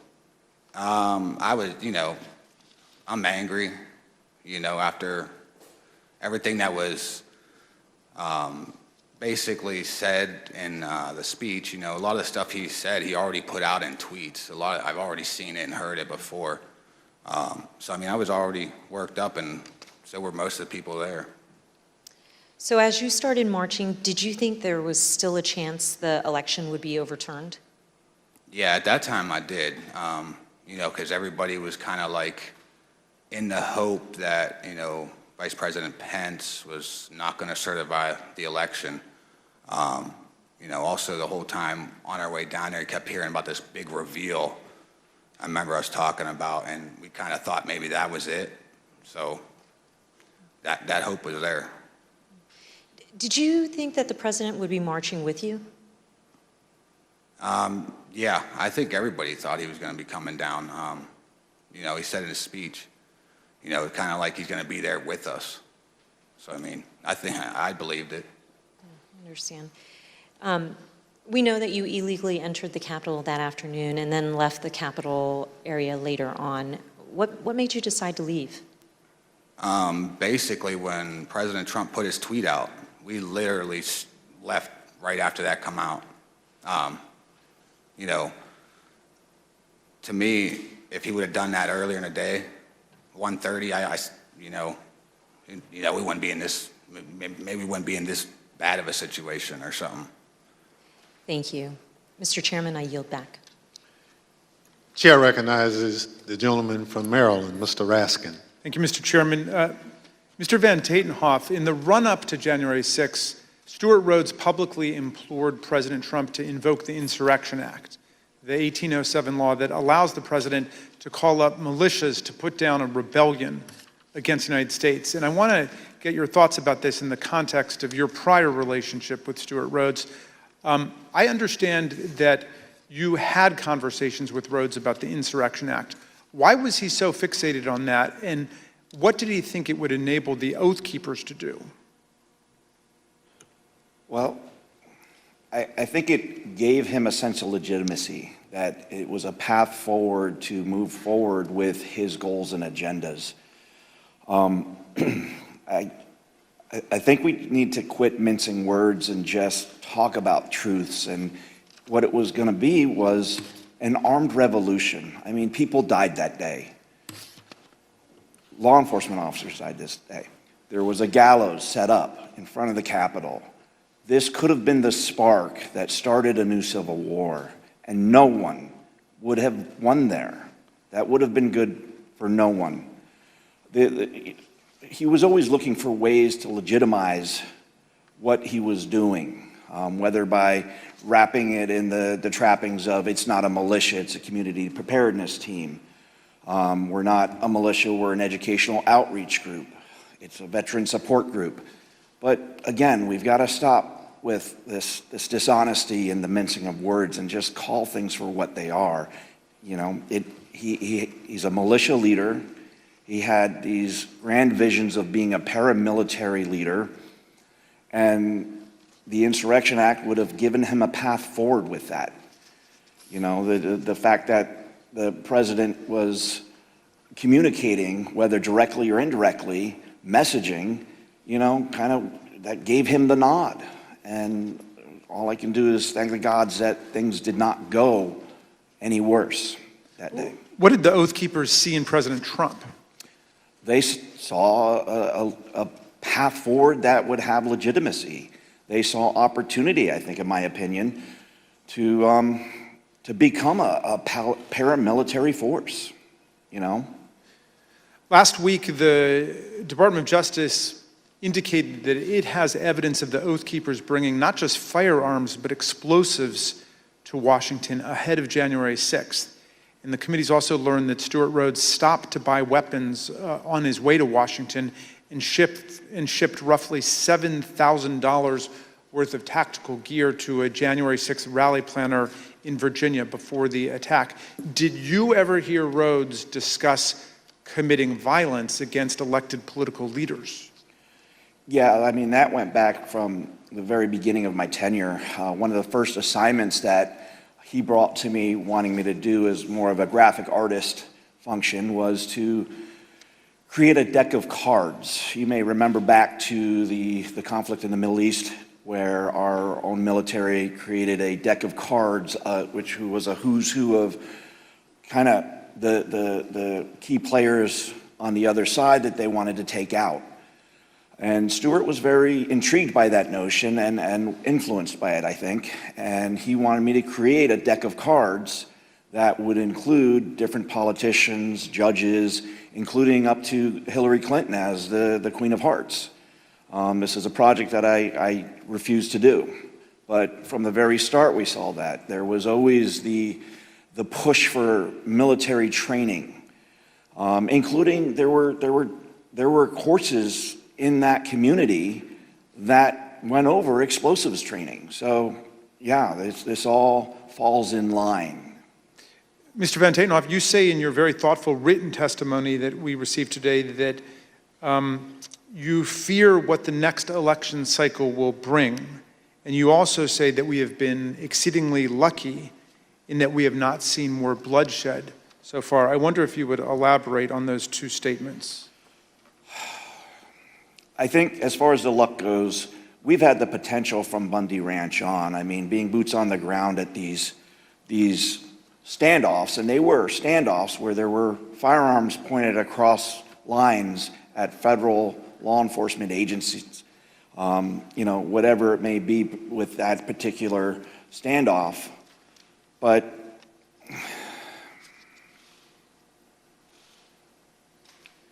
I think we've gotten exceedingly lucky that more bloodshed did not happen because the potential has been there from the start. And we got very lucky that the loss of life was, and as tragic as it is, that we saw on January 6th, the potential was so much more.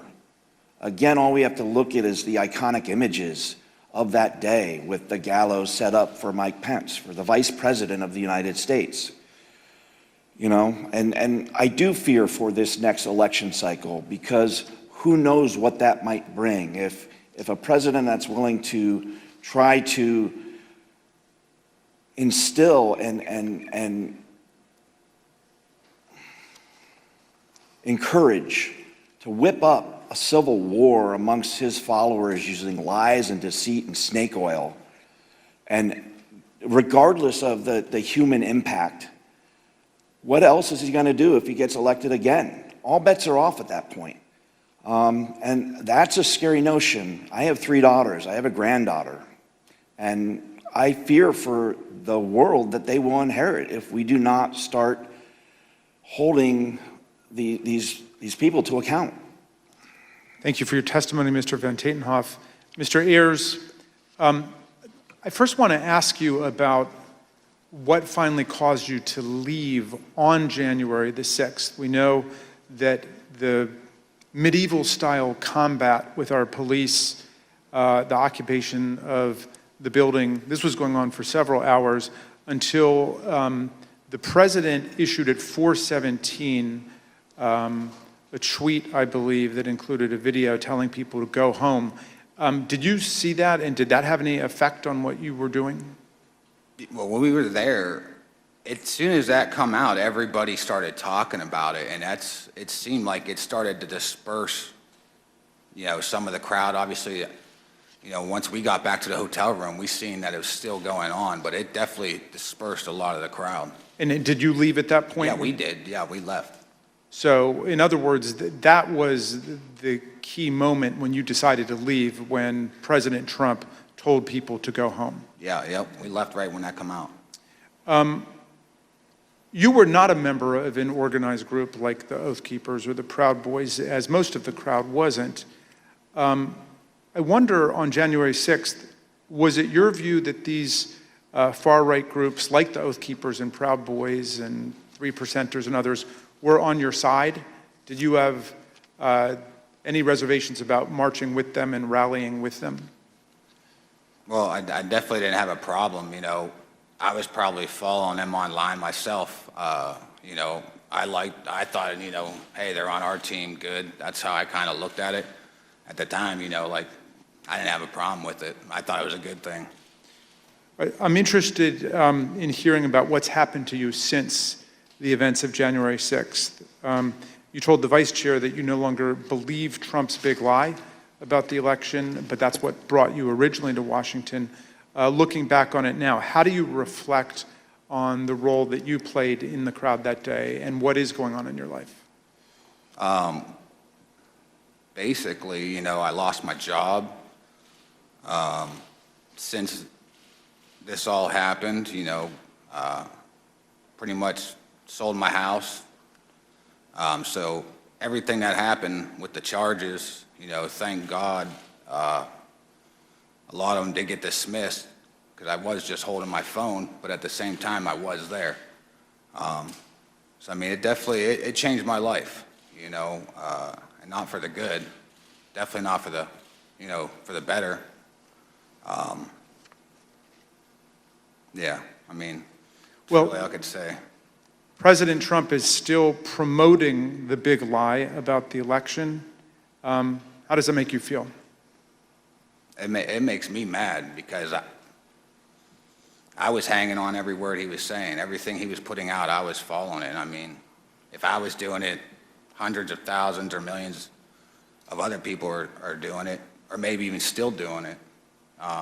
It's like he just said about that, you know, you got people still following and doing that. Who knows what the next election could come out, you know, could end up being down the same path we are right now. I mean, just don't know. Mr. Ayers, I see that your wife has joined you today, and welcome to Washington. We know this has been very difficult on you both and your family. What lessons, finally, do you want the American people to learn from the way you and your family have suffered as a result of these events?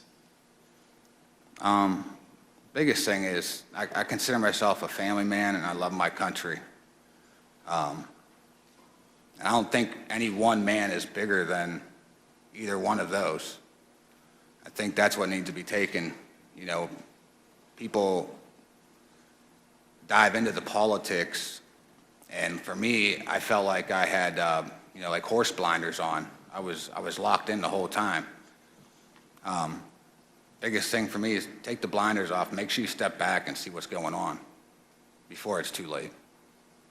Well, I want to thank you for your testimony and for appearing, both of you, today. And Mr. Chairman, I yield back to you. Gentleman yields back. I want to thank our witnesses for joining us today. The members of the Select Committee may have additional questions for today's witnesses, and we ask that you respond expeditiously in writing to those questions. Without objections, members will be permitted 10 business days to submit statements for the record, including opening remarks and additional questions for the witnesses. Without objection, the chair recognizes the gentleman from Maryland, Mr. Raskin, for a closing statement. Thank you, Mr. Chairman. When Donald Trump sent out his tweet, he became the first president ever to call for a crowd to descend on the capital city to block the constitutional transfer of power. He set off an explosive chain reaction among his followers, but no one mobilized more quickly than the dangerous extremists that we've looked at today. Seizing upon his invitation to fight, they assembled their followers for an insurrectionary showdown against Congress and the vice president. On January 6th, Trump knew the crowd was angry. He knew the crowd was armed. He sent them to the Capitol anyway. You might imagine that our founders would have been shocked to learn that an American president would one day come to embrace and excuse political violence against our own institutions, or knowingly send an armed mob to attack the Capitol to usurp the will of the people. But you know, Mr. Chairman, the founders were pretty wise about certain things, and at the start of the Republic, they actually warned everyone about Donald Trump. Not by name, of course, but in the course of advising about the certain prospect that ambitious politicians would try to mobilize violent mobs to tear down our own institutions in service of their insatiable ambitions.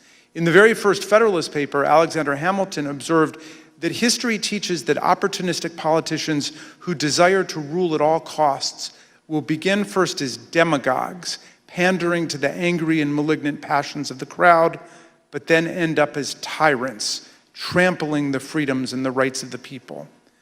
A violent insurrection to overturn an election is not an abstract thing, as we've heard. Hundreds of people were bloodied, injured, and wounded in the process, including more than 150 police officers, some of them sitting in this room today.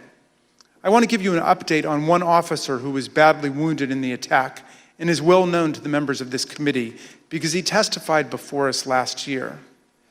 Sergeant Aquilino Gunnell is an Army veteran who spent a year on active combat duty in the Iraq War and then 16 years on the Capitol Force. Nothing he ever saw in combat in Iraq, he has said, prepared him for the insurrection, where he was savagely beaten, punched, pushed, kicked, shoved, stomped, and sprayed with chemical irritants, along with other officers, by members of a mob carrying hammers, knives, batons, and police shields taken by force, and wielding the American flag against police officers as a dangerous weapon. Last month, on June 28th, Sergeant Gunnell's team of doctors told him that permanent injuries he has suffered to his left shoulder and right foot now make it impossible for him to continue as a police officer. He must leave policing for good and figure out the rest of his life. Sergeant Gonell, we wish you and your family all the best. We are here for you. We salute you for your valor, your eloquence, and your beautiful commitment to America. I wonder what former President Trump would say to someone like Sergeant Gonell, who must now go about remaking his life. I wonder if he could even understand what motivates a patriot like Sergeant Gonell. In his inaugural address, Trump introduced one commanding image: American carnage. Although that turn of phrase explained little about our country before he took office, it turned out to be an excellent prophecy of what his rage would come to visit on our people.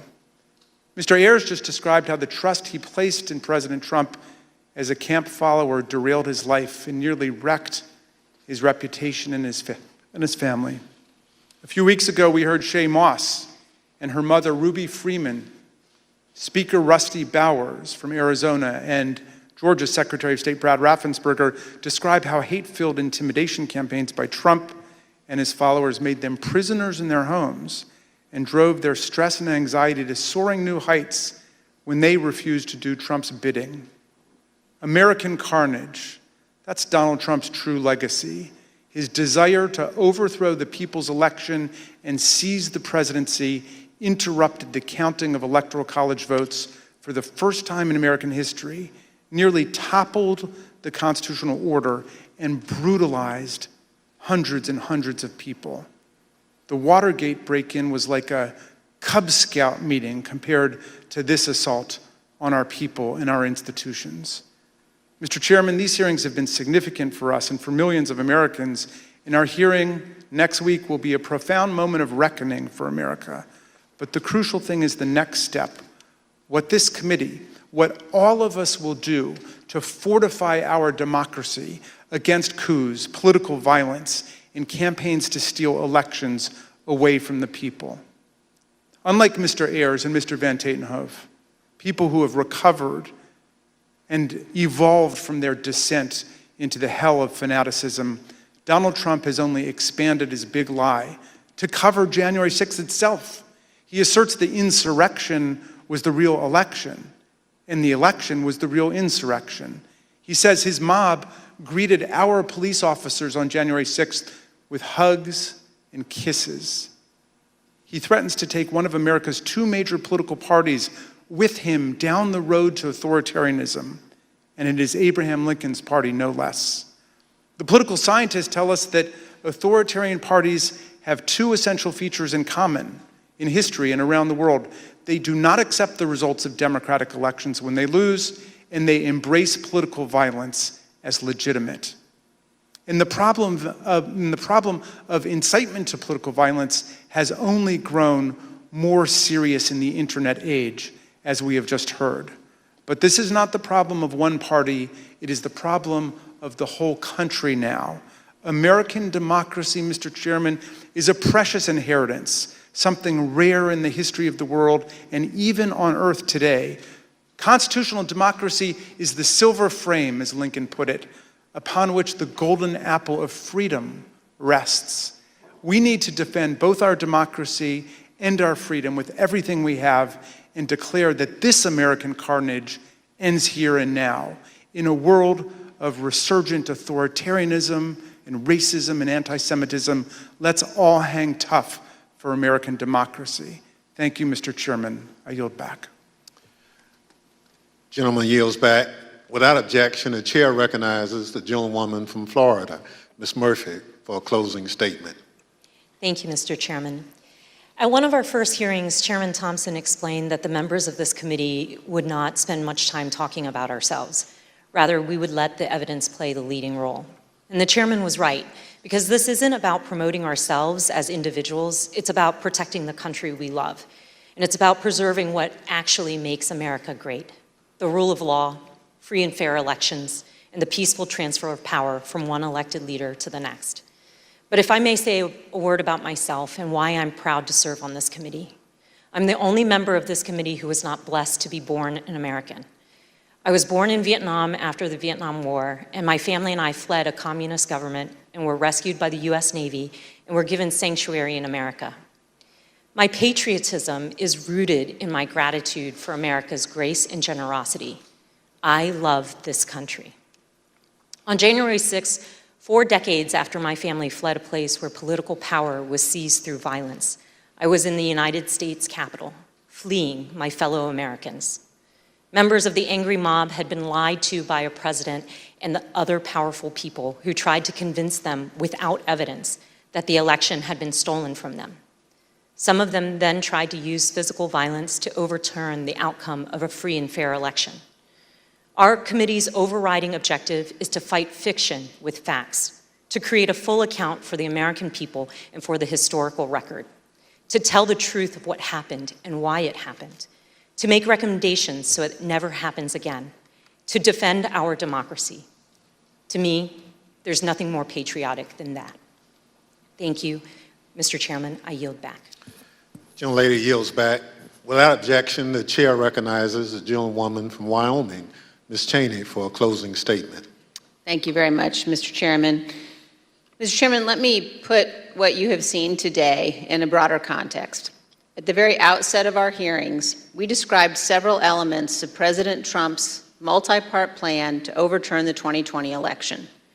Our hearings have now covered all but one of those elements: an organized campaign to persuade millions of Americans of a falsehood that the 2020 election was stolen by widespread fraud, a corrupt effort to pressure Vice President Pence to refuse to count electoral votes, an effort to corrupt the U.S. Department of Justice, efforts to pressure state election officials and legislators to change state election results, a scheme to create and submit fake electoral slates from multiple states.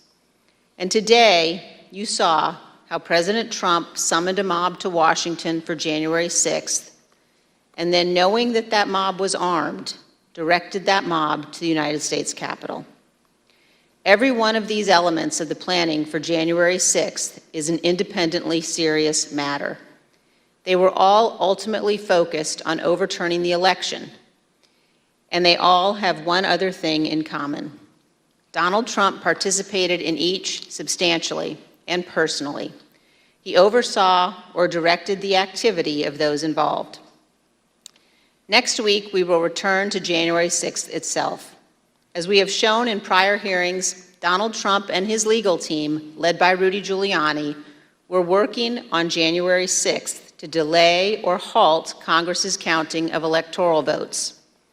The mob attacking and invading the Capitol on that afternoon of January 6th was achieving that result. And for multiple hours, Donald Trump refused to intervene to stop it. He would not instruct the mob to leave or condemn the violence. He would not order them to evacuate the Capitol and disperse. The many pleas for help from Congress did no good. His staff insisted that President Trump call off the attack. He would not. Here are a few of the many things you will hear next week from Mr. Cipollone.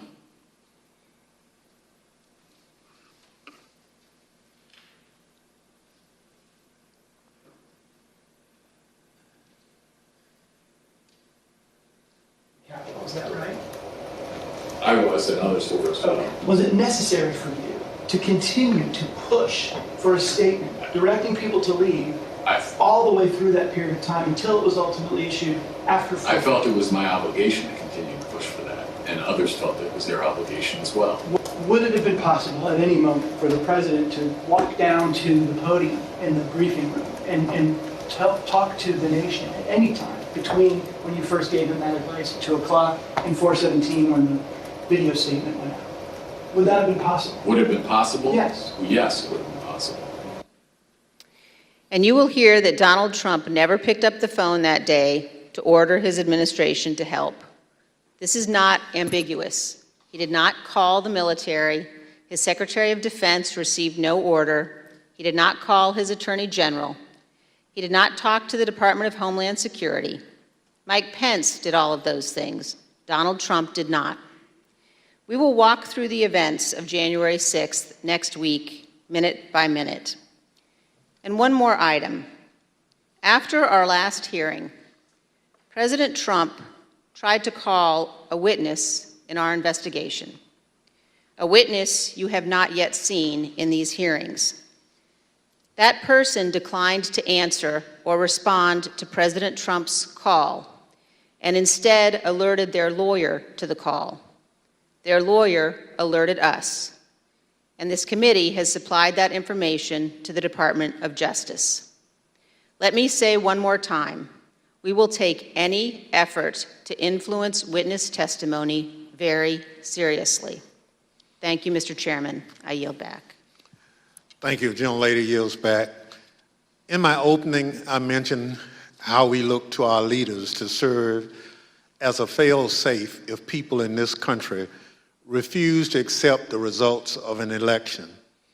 That's part of the way those in positions of public trust uphold their oath, how they show fidelity to the Constitution. In the run-up to January 6th, Donald Trump had an obligation to tell his supporters to accept the results of the election. Instead, he urged them to further along the path toward mob violence. The idea of mob violence makes me think of another sort of fail-safe.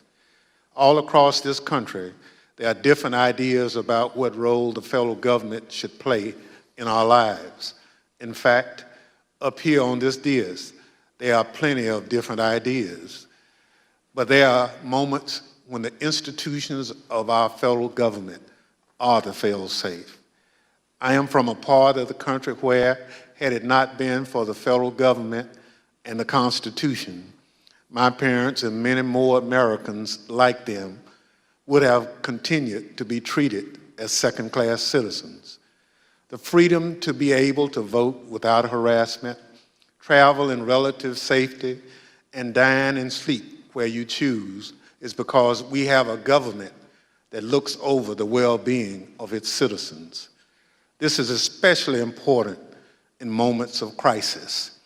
When we have a natural disaster that state governments can't handle on their own, when there's an emergency that requires action by our public health services or our military, we have a federal government. What happened on January 6, 2020 was another one of those moments in history that test the strength of our federal government. January 6th was an attack on our country. It was an attack on our democracy, on our Constitution. A sitting president with a violent mob trying to stop the peaceful transfer of power from one president to another. It still makes my blood boil to think of it. In a moment like that, what would you expect to see? You expect to see the President of the United States sitting behind a resolute desk in the Oval Office, assuring the American people that the attack would be repelled and the threat would be dealt with. You'd expect to be reassured that there was a fail-safe. Instead, the President of the United States sent the mob. He disregarded the advice of the people who had taken an oath to the Constitution. He oversaw a scheme aided by people whose loyalty was only to Donald Trump. There's nothing we can compare that to. There's nothing in our great nation's history that has ever come close to that sort of betrayal and dereliction. Thank goodness, our system of government held in spite of a commander-in-chief who worked in opposition to what the Constitution designed. When this committee reconvenes, we'll tell the story of that supreme dereliction by the commander-in-chief, how close we came to a catastrophe for our democracy, and how we remain in serious danger. The chair requests those in the hearing room remain seated until the Capitol Police have escorted witnesses and members from the room. Without objection, the committee stands adjourned.